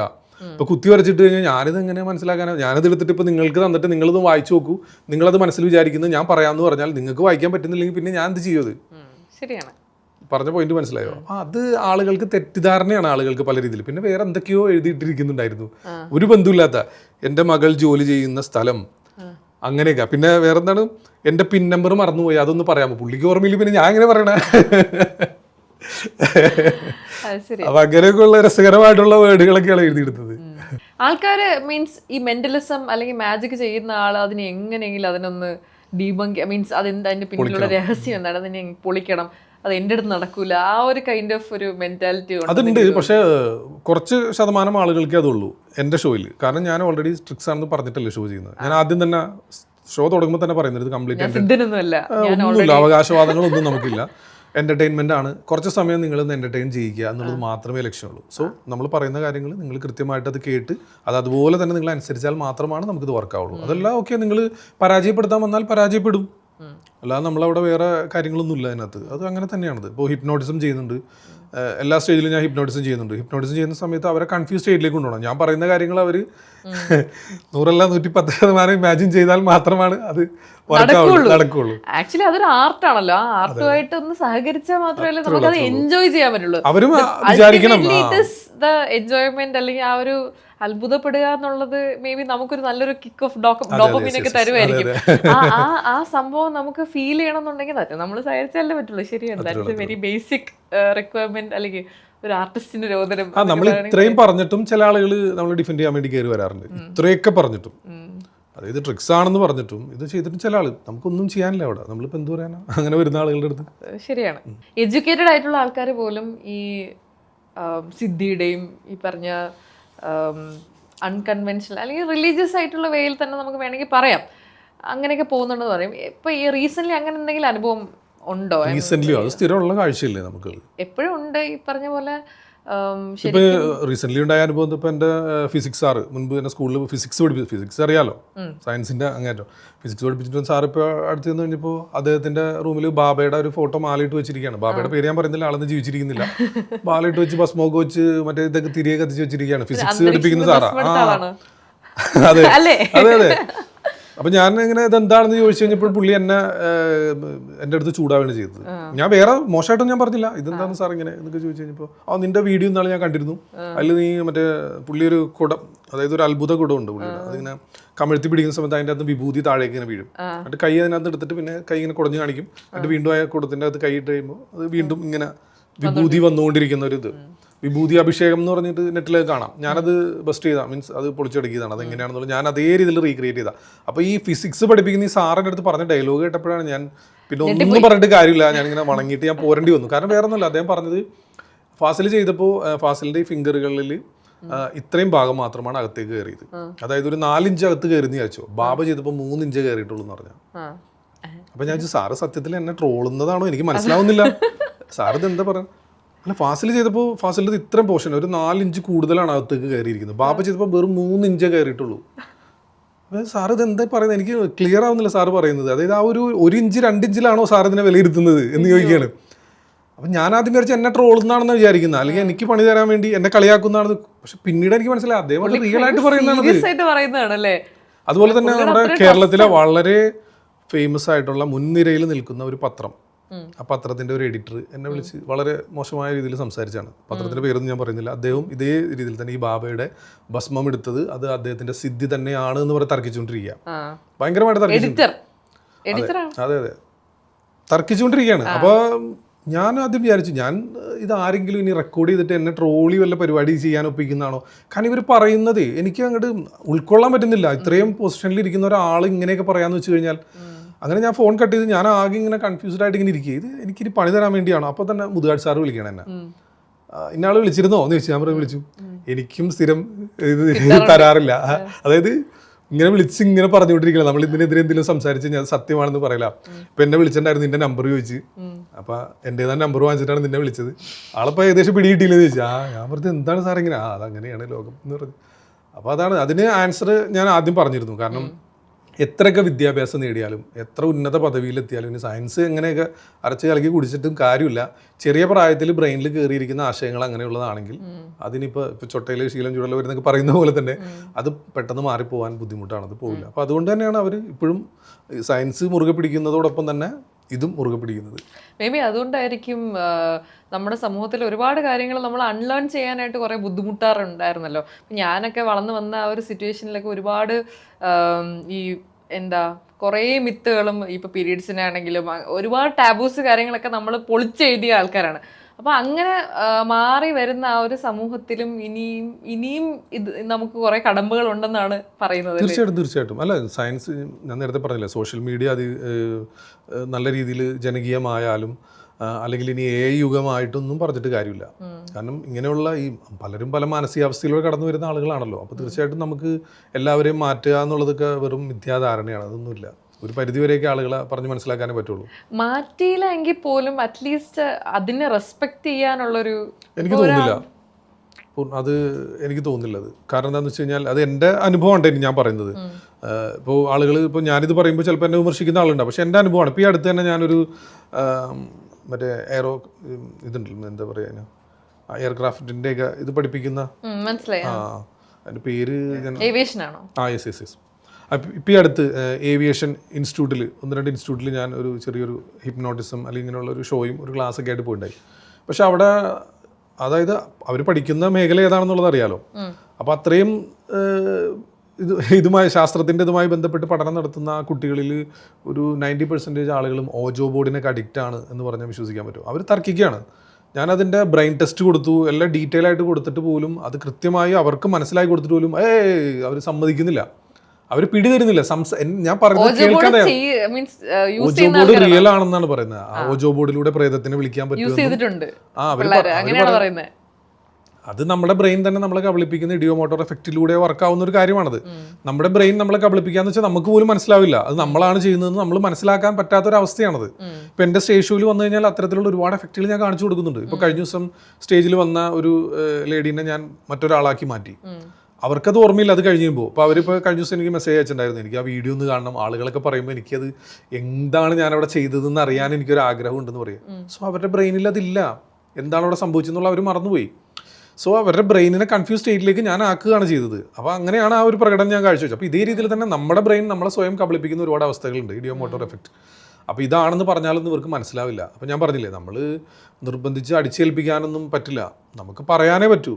ഓക്കെ, ബാക്കി അവർ അന്വേഷിക്കട്ടെ, കണ്ടെത്തട്ടെ. എന്നിട്ട് അവരുടെ ബുദ്ധിക്കും യുക്തിക്കും അവരുടെ അറിവിനും എന്താണോ അവരുടെ ബ്രെയിൻ ഓക്കെ അവർക്ക് കൊടുക്കുന്ന റിസൾട്ട് അതുമായിട്ട് അവർ മുമ്പോട്ട് പോട്ടെ.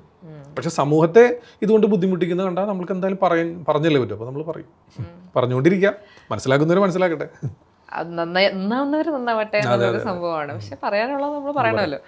അപ്പോൾ ഈ ലോജിക്കലി എന്താണ് നല്ലത് അല്ലെങ്കിൽ യുക്തിക്കനുസരിച്ച് എന്താണ് ശരി എന്ന് തോന്നുന്നത് അവർ വിശ്വസിച്ചോട്ടെ എന്നുള്ളൊരു കോൺസെപ്റ്റാണ്.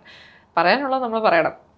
നമ്മുടെ കേരളത്തിലെ മെന്റലിസം ആദ്യമായിട്ട് ഈ ഒരു ഹൈപ്പൊക്കെ സ്റ്റാർട്ട് ചെയ്ത സമയത്ത് വന്നിട്ടുള്ളതിൽ ഫസ്റ്റ് ഇനിഷ്യലി വന്നിട്ടുള്ളതിൽ ഒരാളാണ് ഫാസിൽ. അപ്പോൾ ഈ ഒരു സംഭവം എങ്ങനെയാണ് പഠിച്ചത്, എവിടെ നിന്നാണ് പഠിച്ചത്? ആക്ച്വലി മെന്റലിസം ഹിപ്നോട്ടിസം ഞാൻ അങ്ങനെ പഠിച്ചിട്ടില്ല സത്യത്തിൽ. മാജിക്, അതെ അതെ, മാജിക്കിൻ്റെ ഒരു ബേസ് ഉണ്ട്. കാരണം ഞാൻ സ്കൂൾ വിദ്യാഭ്യാസ കാലം മുതലേ ഒരു 4th സ്റ്റാൻഡേർഡിൽ പഠിക്കുമ്പോഴാണ് ആദ്യമായിട്ടൊരു മാജിക് കാണുന്നത്. ഈ മാസ്ക് മരം എന്ന് പറഞ്ഞ മുതുകാട് സാറിൻ്റെ ഒരു പ്രോഗ്രാം ദൂരദർശനിൽ വരുമായിരുന്നു. അപ്പോൾ അന്ന് മുതലേ എനിക്കിത് പഠിക്കണം എന്നുള്ള, അത് എല്ലാ കുട്ടികളിലും ഉണ്ടാകുന്ന ഒരു ആഗ്രഹമാണ്, മാജിക് പഠിക്കണം എന്നുള്ളത്. അതെ അതെ അതെ. പക്ഷെ അന്ന് ഇത് എവിടെ പോയി പഠിക്കാനോ നമുക്കത് അറിയില്ലല്ലോ. അന്ന് ഇങ്ങനെ കുറേ അന്വേഷിച്ചെങ്കിലും നമുക്ക് അന്ന് ലിമിറ്റേഷൻസ് ഉണ്ടല്ലോ, അത് അന്വേഷിക്കാനോ അതിനുള്ള സാധ്യതകളൊന്നുമില്ല. പിന്നീട് കുറേ നാൾ കഴിഞ്ഞു, ഞാൻ ഹയർ സെക്കൻഡറി +1 പഠിക്കുന്ന സമയത്താണ് എൻ്റെ തൊട്ടടുത്ത നാട്ടിൽ ഒരാൾക്ക് ഈ പറഞ്ഞ പോലെ മാജിക് അറിയാം. വലിയ മജീഷ്യനൊന്നുമല്ല, അദ്ദേഹത്തിന് ഒരു 10 മാജിക്കുകൾ, ചെറിയ സിമ്പിളായിട്ടുള്ള കുറച്ച് ട്രിക്കുകൾ അറിയാം. അങ്ങനെ അദ്ദേഹത്തിൻ്റെ പുറകെ നടന്ന് സിമ്പിൾ ആദ്യം അദ്ദേഹം ഒന്നും പഠിപ്പിക്കാൻ തയ്യാറായില്ല. ഇത് വലിയ അന്നൊക്കെ ഇത് വലിയ സംഭവമാണ് എന്നുള്ള രീതിയിലാണ് പറഞ്ഞുകൊണ്ടിരുന്നത്. അങ്ങനെ ഞാൻ നിരന്തരം ശല്യപ്പെടുത്തിയതിൻ്റെ അടിസ്ഥാനത്തിൽ ഒരു കോയിൻ വാനിഷിംഗ് ആണ് അദ്ദേഹം പഠിപ്പിച്ചു തന്നത് ആദ്യമായിട്ട്. അത് കാണിച്ചിട്ട് പറഞ്ഞു, ഇത് പഠിച്ചിട്ട് വന്നു കഴിഞ്ഞാൽ ഞാൻ അടുത്തത് പറഞ്ഞുതരാം എന്ന് പറയുന്നത്. അത് ഭയങ്കര ടഫാണത് സംഭവം. അപ്പോൾ എനിക്ക് മനസ്സിലായി ഇത് വാനിഷ് ആവുന്നതല്ല, നമ്മൾ മറ്റൊരു കൈയടക്കത്തിലൂടെ മാറ്റുന്നതാണ്, ശ്രദ്ധ തെറ്റിക്കുന്നതാണ്. പക്ഷെ അത് പഠിക്കാന്ന് വെച്ചാൽ ഭയങ്കര ബുദ്ധിമുട്ട്. അപ്പോഴും ഞാൻ വിചാരിക്കും ഇത് പഠിച്ചു കഴിഞ്ഞാൽ അടുത്തത് മന്ത്രം ചൊല്ലി കഴിഞ്ഞാൽ അടുത്തത് നടക്കും. അപ്പോൾ ഇതൊന്ന് അത് അന്ന് തന്നെ പഠിച്ചിട്ട് ഞാൻ കൊണ്ടുപോയി. അത് ഒരു പക്ഷേ ചിലപ്പോൾ എനിക്ക് പെട്ടെന്ന് ഈ മാജിക്ക് എനിക്ക് പറ്റുമായിരിക്കും, കൈ വഴങ്ങുമായിരിക്കും, അതുകൊണ്ടായിരിക്കാം. അപ്പോൾ അന്ന് തന്നെ ഒറ്റ ദിവസം കൊണ്ട്, അപ്പോൾ പുള്ളി പറഞ്ഞു ഇത് ഞാൻ എത്ര നാൾ കൊണ്ട് പഠിച്ചതാ, നീ ഒറ്റ ദിവസം കൊണ്ട് പഠിച്ചതാന്ന് ചോദിക്കണേ. അങ്ങനെയാണ് പുള്ളിക്ക് അറിയാവുന്ന സംഭവങ്ങൾ പഠിപ്പിച്ചു തരുന്നത്. അപ്പോൾ അത്ഭുതം എന്ന് പറയുന്നത് കാണുന്നവർക്ക് മാത്രമേ ഉള്ളൂ, നമ്മൾക്ക് കഷ്ടപ്പാടും ബുദ്ധിമുട്ടുമാണ് എന്നുള്ളത് അന്ന് ഞാൻ മനസ്സിലാക്കി. കാരണം എന്താ വെച്ചാൽ ഇത് പ്രസൻറ്റ് ചെയ്യുമ്പോൾ നമുക്ക് ഭയങ്കര ബുദ്ധിമുട്ടായിരിക്കും. നമ്മൾ ചിരിച്ച് പ്രസൻറ്റ് ചെയ്യണം, ഇതിന്റെ ട്രിക്ക് വേറെ സ്ഥലത്ത് ഓപ്പറേറ്റ് ചെയ്യണം, അങ്ങനെയുള്ള ഒരുപാട് കാര്യങ്ങൾ. കാണിക്കാനായിട്ട് പാടില്ല. ഒരു അന്നൊക്കെ അന്ന് നമ്മൾ ചെയ്യുന്ന ആക്ട് എന്ന് വെച്ച് കഴിഞ്ഞാൽ കാലിയായ ബോക്സിനകത്ത് മിഠായി പ്രത്യക്ഷപ്പെടുന്നതാണ്. അപ്പോൾ ആദ്യം വിചാരിച്ചാൽ മിഠായി തന്നെ വരും, പഞ്ചസാര തന്നെ മിഠായി ആവുന്നൊക്കെയാണ് ചിന്തിച്ചിരുന്നത്. പക്ഷെ അങ്ങനെയല്ല, പഞ്ചസാരയും വേണം മിഠായിയും വേണം, രണ്ടും പൈസ കൊടുത്ത് വാങ്ങിച്ചു കൊടുത്തിട്ട് ഒളിപ്പിച്ച് വെച്ചിട്ട് വേണം ആദ്യം പഞ്ചസാര, രണ്ടാമത് മിഠായി. അപ്പോൾ ഇതൊക്കെ മനസ്സിലായി കഴിഞ്ഞപ്പോൾ ഇനി എന്തെങ്കിലും അത്ഭുതം ഉണ്ടോ എന്നുള്ള ഒരു അന്വേഷണമായി. യഥാർത്ഥത്തിൽ ഇങ്ങനെ അത്ഭുതം ഉണ്ടോ എന്നുള്ളത് അങ്ങനെ അന്വേഷിച്ച് നടന്നപ്പോഴാണ് ഇതുമായി ബന്ധപ്പെട്ട പഠനങ്ങളിലേക്ക് പോകാനും ഇതിൻ്റെ ഹിസ്റ്ററി തേടി പോകാനും ഏതൊക്കെ സാധ്യതകളിലൂടെ മനുഷ്യനെ അത്ഭുതപ്പെടുത്താമെന്ന ചിന്തകളും അങ്ങനെയുള്ള എല്ലാം നമുക്ക് പഠിക്കേണ്ടതായിട്ട് വന്നു. അങ്ങനെ ഈ 2015 കൂടിയാണ് ഈ പറഞ്ഞ പോലെ പ്രേതം സിനിമ അല്ലെങ്കിൽ വേറെ 1-2 നമ്മുടെ സുഹൃത്തുക്കളായിട്ടുള്ള മെന്റലിസ്റ്റ് എന്ന ടൈറ്റിൽ ഷോ ചെയ്യാൻ ആരംഭിച്ചു കഴിഞ്ഞപ്പോൾ ഓക്കെ നമുക്കും അറിയാവുന്ന കാര്യം തന്നെയാണ്. ഇത് കണ്ടു കഴിഞ്ഞപ്പോൾ നമുക്കും അറിയാം ഇതെങ്ങനെയാണ്, ഇതിൻ്റെ കണ്ടു കഴിഞ്ഞാൽ പെട്ടെന്ന് നമുക്ക് മനസ്സിലാവുന്നുണ്ട്. സോ അപ്പോൾ നമ്മളും ആ ഒരു മജീഷ്യൻ എന്നുള്ള ടൈറ്റിൽ മാറ്റിയിട്ട് മെന്റലിസ്റ്റ് എന്നുള്ള ടൈറ്റിലേക്ക് മാറി മെന്റലിസം ഷോ ആയിട്ട് തന്നെ നമ്മൾ വന്നു. അങ്ങനെയാണ് ഇതിലേക്ക് വരുന്നത്. മെന്റലിസം പഠിച്ചിട്ടില്ല, പക്ഷേ എന്തോ നമുക്ക് ഈ ബേസ് ഉള്ളത് കൊണ്ടും ഇതുമായി ബന്ധപ്പെട്ട അന്വേഷണം നടത്തിയിരിക്കുന്നതുകൊണ്ടും നമുക്ക് പെട്ടെന്ന് തന്നെ നമുക്ക് മനസ്സിലായി എന്നുള്ളതാണ്. ക്യാച്ച് ചെയ്യാനായിട്ട് പറ്റി ആ ഒരു സ്കില്ലുള്ളത്. ഇപ്പോൾ മജീഷ്യൻസിന് എല്ലാവർക്കും മെന്റലിസ്റ്റ് ആവാൻ പറ്റും, അതാരും പഠിപ്പിച്ചു കൊടുക്കണമെന്നൊന്നുമില്ല. നമ്മുടെ കേരളത്തിലെ എല്ലാ മുൻനിര വാർത്താ ചാനലുകളും വാർത്തയാക്കിയ 2 വിഷയങ്ങളുണ്ടായിരുന്നു. ഒന്ന് ഇടുക്കി ഭാഗത്ത് ഒരു വീട്ടിൽ ചാത്തനേറ്, അത് രാത്രിയാകുമ്പോൾ കല്ലുകൾ വന്ന് വീഴുന്നു, പോലീസുകാർ അന്വേഷിക്കുന്നു, മറ്റു പല രീതിയിൽ അന്വേഷണം നടത്തിയിട്ടും ഇത് ആരാണ് എറിയുന്നതെന്ന് മനസ്സിലാക്കാൻ പറ്റുന്നില്ല എന്നുള്ള രീതിയിൽ ചാനലുകളിൽ വന്ന വാർത്ത. ചാനലുകൾ ഭയങ്കരമായിട്ട് ഇത് വാർത്തയാക്കി. അപ്പോൾ നമ്മുടെ സബ്സ്ക്രൈബേഴ്സ് നമ്മളെ മെൻഷൻ ചെയ്യും അതിൻ്റെ താഴെ ഇതെന്താണെന്ന്. ഞാനിതൊന്നും ഇല്ല എന്ന് പറയുന്ന ആളല്ലേ, അപ്പോൾ എന്നാൽ പിന്നെ ഇതെന്താണ് എന്ന് പറയൂ എന്നുള്ള രീതിയിൽ കുറേ ഒരു അന്ന് എനിക്ക് വലിയൊരു എന്താ പറയുക, അത് നേരിട്ട് പോയി അത് എന്താണെന്ന് ബോധ്യപ്പെടുത്തി കൊടുക്കേണ്ട ഒരു ബാധ്യതയായിപ്പോയി എനിക്കത്.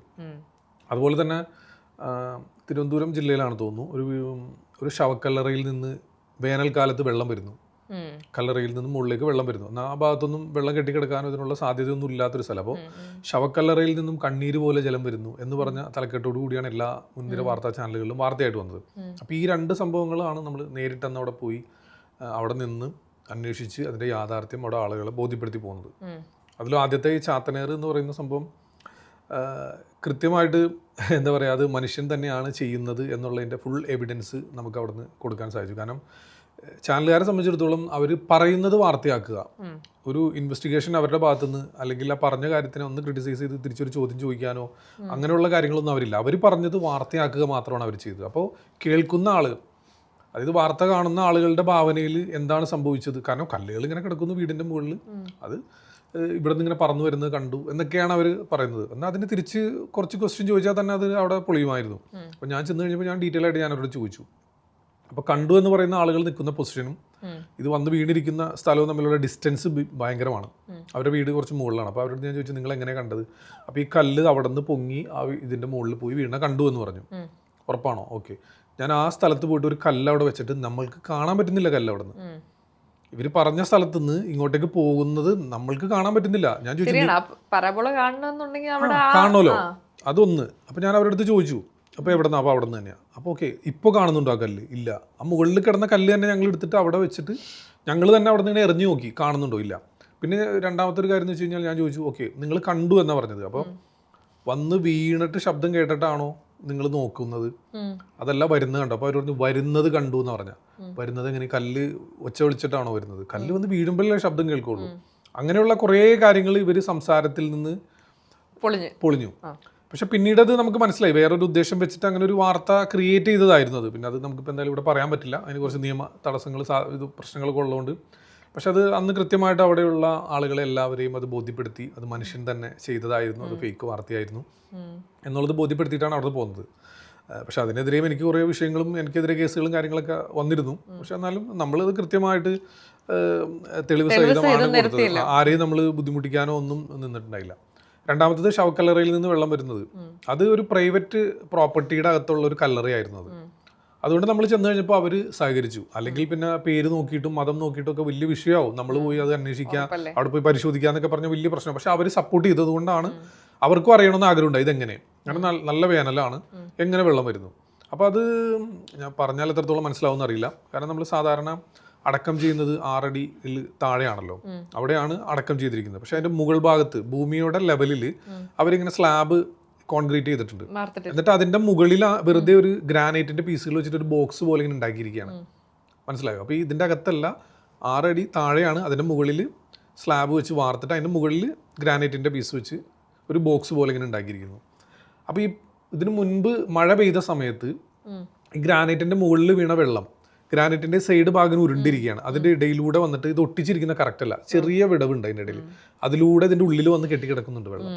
അപ്പോൾ ഈ ഗ്രാനൈറ്റ് ഒട്ടിച്ചിരിക്കുന്നത് കറക്റ്റ് അല്ലാത്തതുകൊണ്ട് നല്ല ചൂടും കാര്യങ്ങളൊക്കെ കേൾക്കുമ്പോൾ ചെറിയ വിള്ളൽ വന്നിട്ട് അതിന്റെ ഇടയിലൂടെയാണ് ഈ വെള്ളം വന്നുകൊണ്ടിരിക്കുന്നത്. ഇതിന്റെ ഉള്ളിൽ കുറച്ച് നാൾ മുമ്പ് പെയ്ത മഴയിൽ കെട്ടിക്കിടക്കുന്ന വെള്ളം ഉണ്ടായിരുന്നത്. അപ്പോൾ ഇതാണെന്ന് പെട്ടെന്ന് നമുക്ക് മനസ്സിലാവുന്നില്ല. ഇവർ പറയുന്നത് താഴേന്ന് വെള്ളം വരാൻ സാധ്യതയില്ല, കാരണം ഇവിടെ സ്ലാബ് ഉണ്ട്, അതിനെയും കവർ ചെയ്ത് ഇതിന്റെ മുകളിൽ വെള്ളം വന്ന് ഇങ്ങോട്ട് വരില്ല. പിന്നെ ഇതൊരു ശവക്കല്ലറ ആയതുകൊണ്ട് തന്നെ തുറന്നു നോക്കാനും ഒക്കെ അങ്ങനെ പെട്ടെന്ന് പറ്റൂല്ലോ, ആളുകൾ സമ്മതിക്കില്ലോ. അപ്പം ഞാൻ പിന്നെ ചെറിയൊരു ഈർക്കിലുണ്ടല്ലോ ഓലയിടാം, അത് നല്ല ഉണങ്ങിയത് എടുത്തിട്ട് ഈ ഗ്യാപ്പിൽ ഞാൻ താഴെയൊക്കെ കിടന്നൊക്കെ നോക്കേണ്ടി വന്നു. ഇതൊക്കെ എല്ലാം പരിശോധിക്കണമല്ലോ. ഇത് ആളുകൾ ഇത് അത്ഭുതമായിട്ട് പറയുമ്പോൾ നമുക്കത് കൃത്യം മനസ്സിലാക്കണമല്ലോ.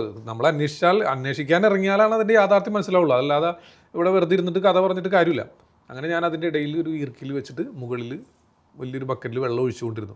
അപ്പോൾ ആ വെള്ളം ഇങ്ങനെ അതിൻ്റെ ഉള്ളിലേക്ക് പോകുന്നത്, ആ ഈർക്കിൽ നനയുമ്പോൾ നമുക്ക് അറിയാൻ പറ്റില്ല, ആ ഗ്യാപ്പിലിരുന്ന ഈർക്കിലുകളൊക്കെ നന്നായിട്ട് നനഞ്ഞു. അപ്പോൾ ഞാൻ അവരുടെ അടുത്ത് പറഞ്ഞു കൊടുത്തു, കണ്ട ഈ വഴിയാണ് ഇത് പോകുന്നത്, അങ്ങനെ ഇത് വന്നിട്ടാണെന്ന് പറഞ്ഞിട്ട് കൃത്യമായിട്ട് അവിടെ നിന്ന് അതേ രീതിയിൽ ആളുകളെ എല്ലാവരും ബോധ്യപ്പെടുത്തി കൊടുത്തു. അതിൻ്റെ പിറ്റേ ദിവസം അവരത് പൊളിച്ചു നോക്കിയപ്പോൾ സംഭവം അത് തന്നെയായിരുന്നു. പിന്നെ അത് വീണ്ടും നല്ല രീതിയിൽ തന്നെ സിമെൻ്റൊക്കെ വെച്ചു. അത് മാറി. പക്ഷേ നമ്മുടെ ചാനലുകാർ എന്താ വാർത്ത കൊടുത്തത്? ഇവിടെ റേറ്റിങ്ങിന് മത്സരിക്കുന്ന ചാനലുകാർ എന്താ കൊടുത്താൽ ഒരാൾ കൊടുത്തു, അതിന് നല്ല റേറ്റിംഗ് കിട്ടി. അപ്പോൾ അടുത്ത ആൾ വന്നിട്ട് അതിലും വലിയ ഭീകരമായ രീതിയിലാണ് കൊടുക്കുന്ന. റിയാലിറ്റി പറഞ്ഞ ആ വാർത്ത അവിടെ അവസാനിച്ചു. അപ്പോൾ അതുകൊണ്ട് അവർക്ക് അതല്ല വേണ്ടത്, അവർക്ക് വേണ്ടത് വാർത്തയാണ്. ഇപ്പോൾ ആൾക്കാരെ കാണണം, ആൾക്കാരെ ഫോളോ ചെയ്യണം. അപ്പോൾ അതിനില്ലാത്ത കാര്യങ്ങൾ പ്രചരിപ്പിക്കുകയാണ്. അപ്പോൾ ഈ രണ്ട് കാര്യങ്ങളാണ് പെട്ടെന്ന് മനസ്സിലേക്ക് ഓർമ്മ വന്ന കാര്യങ്ങൾ. ഇത് കാരണം എന്തെങ്കിലും ത്രെട്ട് വല്ലതും വന്നോ? ത്രെട്ടൊക്കെ ഇഷ്ടം പോലെ വരുന്നുണ്ട് എനിക്ക്. ഇപ്പോൾ ഈ അടുത്ത് തന്നെ എൻ്റെ ഒരു സുഹൃത്തായിട്ടുള്ളൊരു ലോറി ഡ്രൈവർ എന്നെ കണ്ടപ്പോൾ പറയുണ്ടായി, അദ്ദേഹം കർണാടകയിൽ അദ്ദേഹം വണ്ടിയായിട്ട് പോയപ്പോൾ ഏതോ ഒരു ടോക്കിൻ്റെ ഇടയിൽ ഏതൊരു അവിടെ ഒരു സന്യാസിയോ എന്തോ ഉണ്ടായിരുന്നു, അദ്ദേഹം ഇങ്ങനെ അത്ഭുത സിദ്ധിയെ കാണിക്കുന്നത്. അപ്പോൾ അതിങ്ങനെ എൻ്റെ ഒരു ഫ്രണ്ട് ഉണ്ട്, അവൻ ഇതൊക്കെ പൊളിക്കണമെന്ന് പറഞ്ഞപ്പോൾ അവനെ ഞാൻ കാണാനിരിക്കുകയാണ്, അവനെൻ്റെ മുമ്പിൽ കിട്ടിയവനെ ഞാൻ ജ്യൂസ് അടിച്ച് കുടിക്കുമെന്ന് പറഞ്ഞത്. എന്നെ വഴിയാധാരമാക്കിയത് അവനാണെന്ന് പറഞ്ഞത്. എൻ്റെ വീഡിയോ കാണിച്ചു കൊടുത്തു, പുള്ളി ഇങ്ങനെ ഒരു നാരങ്ങ പ്രത്യക്ഷപ്പെടുന്ന സാധനമാണ്, ഞാൻ അതുപോലെ തന്നെ റിവീൽ ചെയ്യുന്നുണ്ട്. അതൊക്കെ സംഭവം ഒരുപാട് എനിക്ക് മുൻപ് നാഷണൽ ജോഗ്രഫി ചാനലിൽ ഒരു ഇന്റർവ്യൂ വേണം എന്ന് പറഞ്ഞിട്ട് എന്നെ ഡൽഹിയിൽ നിന്ന് കോൺടാക്ട് ചെയ്തിട്ടുണ്ടായിരുന്നു. ആക്ച്വലി ഇത് നാഷണൽ ജോഗ്രഫി ചാനലിൽ നിന്നൊന്നുമല്ല, എന്നെ അവിടെ എത്തിക്കാനായിരുന്നു. അത് ഈ പറഞ്ഞ ഈ വള്ളംപിരി ശംഖ് മറ്റുള്ള മാഫിയ, അത് പിന്നെ നമുക്ക് മനസ്സിലായി എന്ന് കണ്ടപ്പോൾ അവരുടെ ടോൺ മാറി. പിന്നെ അവർ അസഭ്യ വാക്കുകളൊക്കെ ആയി തുടങ്ങി, ഹിന്ദിയിൽ തന്നെ ഭയങ്കര മോശമായിട്ട് നീങ്ങുക, അല്ലെങ്കിൽ നിന്നെ അങ്ങോട്ട് വരും എന്നൊക്കെ പറഞ്ഞ് ഭയങ്കര അങ്ങനെ പല രീതിയിലൊക്കെ ഉണ്ടാവാറുണ്ട്. അങ്ങനെ പക്ഷെ കണ്ടന്റ് മലയാളത്തിലല്ലേ ചെയ്യാ ഇവര്? കണ്ടന്റ് മലയാളത്തിലാണെങ്കിലും ഇതിൽ വിഷ്വലി നമ്മൾ ആളുകൾക്ക് മനസ്സിലാക്കി കൊടുക്കില്ല. ഇപ്പോൾ ഒരു വലംപിരി ശംഖ് അരിയിൽ പൂഴ്ത്തി വെച്ചാൽ തന്നെ മുകളിൽ പൊങ്ങി വരുന്നു എന്ന് പറഞ്ഞിട്ട് ആ ശംഖിന് 25 ലക്ഷം രൂപയാണ് വില എന്ന് പറഞ്ഞിട്ട് ഇങ്ങനെ സോഷ്യൽ മീഡിയയിൽ പ്രചരിച്ചിരുന്നു. അപ്പോൾ ഒരിക്കലും അങ്ങനെ ശംഖ് പൊങ്ങി വരില്ല. അതിൻ്റെ അകത്തൊരു വൈബ്രേറ്റർ ഡിവൈസ് വെച്ചിട്ട് അതിങ്ങനെ കറക്കി കൊണ്ടുവരുന്നത്. ഞാനപ്പോൾ അതേ രീതിയിൽ തന്നെ അതിൻ്റെ അകത്തൊരു വൈബ്രേറ്റർ ഇൻസ്റ്റാൾ ചെയ്തിട്ട് സ്വിച്ച് ഓൺ ചെയ്ത് ഒരു ശംഖിനെ മുകളിൽ കൊണ്ടുവന്ന് കാണിച്ചു കൊടുത്തു. അപ്പോൾ ഇത് പോകുന്ന ആളുകളിൽ നിന്ന് പൈസ തട്ടുകയാണ്. കാരണം ഇവർ പറയുന്നത് ഡെമോ ടെസ്റ്റ് ചെയ്ത് കാണിക്കണമെന്നുണ്ടെങ്കിൽ നിങ്ങൾ ആദ്യം 2 ലക്ഷം രൂപ കെട്ടി വെക്കണം, 3 ലക്ഷം രൂപ കെട്ടി വെക്കണം എന്ന് പറയും. എന്നിട്ടാണ് ഇവരിത് കാണിച്ചു കൊടുത്തിട്ട് ആ പൈസ വാങ്ങിച്ച് മുങ്ങൂർ. അപ്പോൾ അങ്ങനെയുള്ള ഒരുപാട് സ്കാമാണ് നടക്കുന്നത്. അപ്പോൾ അതൊക്കെ പിന്നീട് അന്ന് ഞാൻ ചെയ്തപ്പോൾ എനിക്കെതിരെ ഒരുപാട് പ്രശ്നങ്ങളും കമൻറ്റിലൂടെ തന്നെ ഒരുപാട് മതപരമായ രീതിയിലൊക്കെ വിമർശിച്ചു, ഭയങ്കരമായിട്ട് എന്നെ ഏറി കയറ്റി അന്ന്. പക്ഷെ പിന്നീട് 2022 ഈ സ്കാം നടത്തുന്ന ആളുകളെ കർണാടകയിൽ പോലീസ് അറസ്റ്റ് ചെയ്തു. അപ്പോൾ അന്ന് പോലീസുകാർ ഇത് തട്ടിപ്പാണ്, ഇത് ഇങ്ങനെ തന്നെ വൈബ്രേറ്റർ ആയിരുന്നു എന്ന് പറഞ്ഞിട്ട് തന്നെ വാർത്ത വന്നു.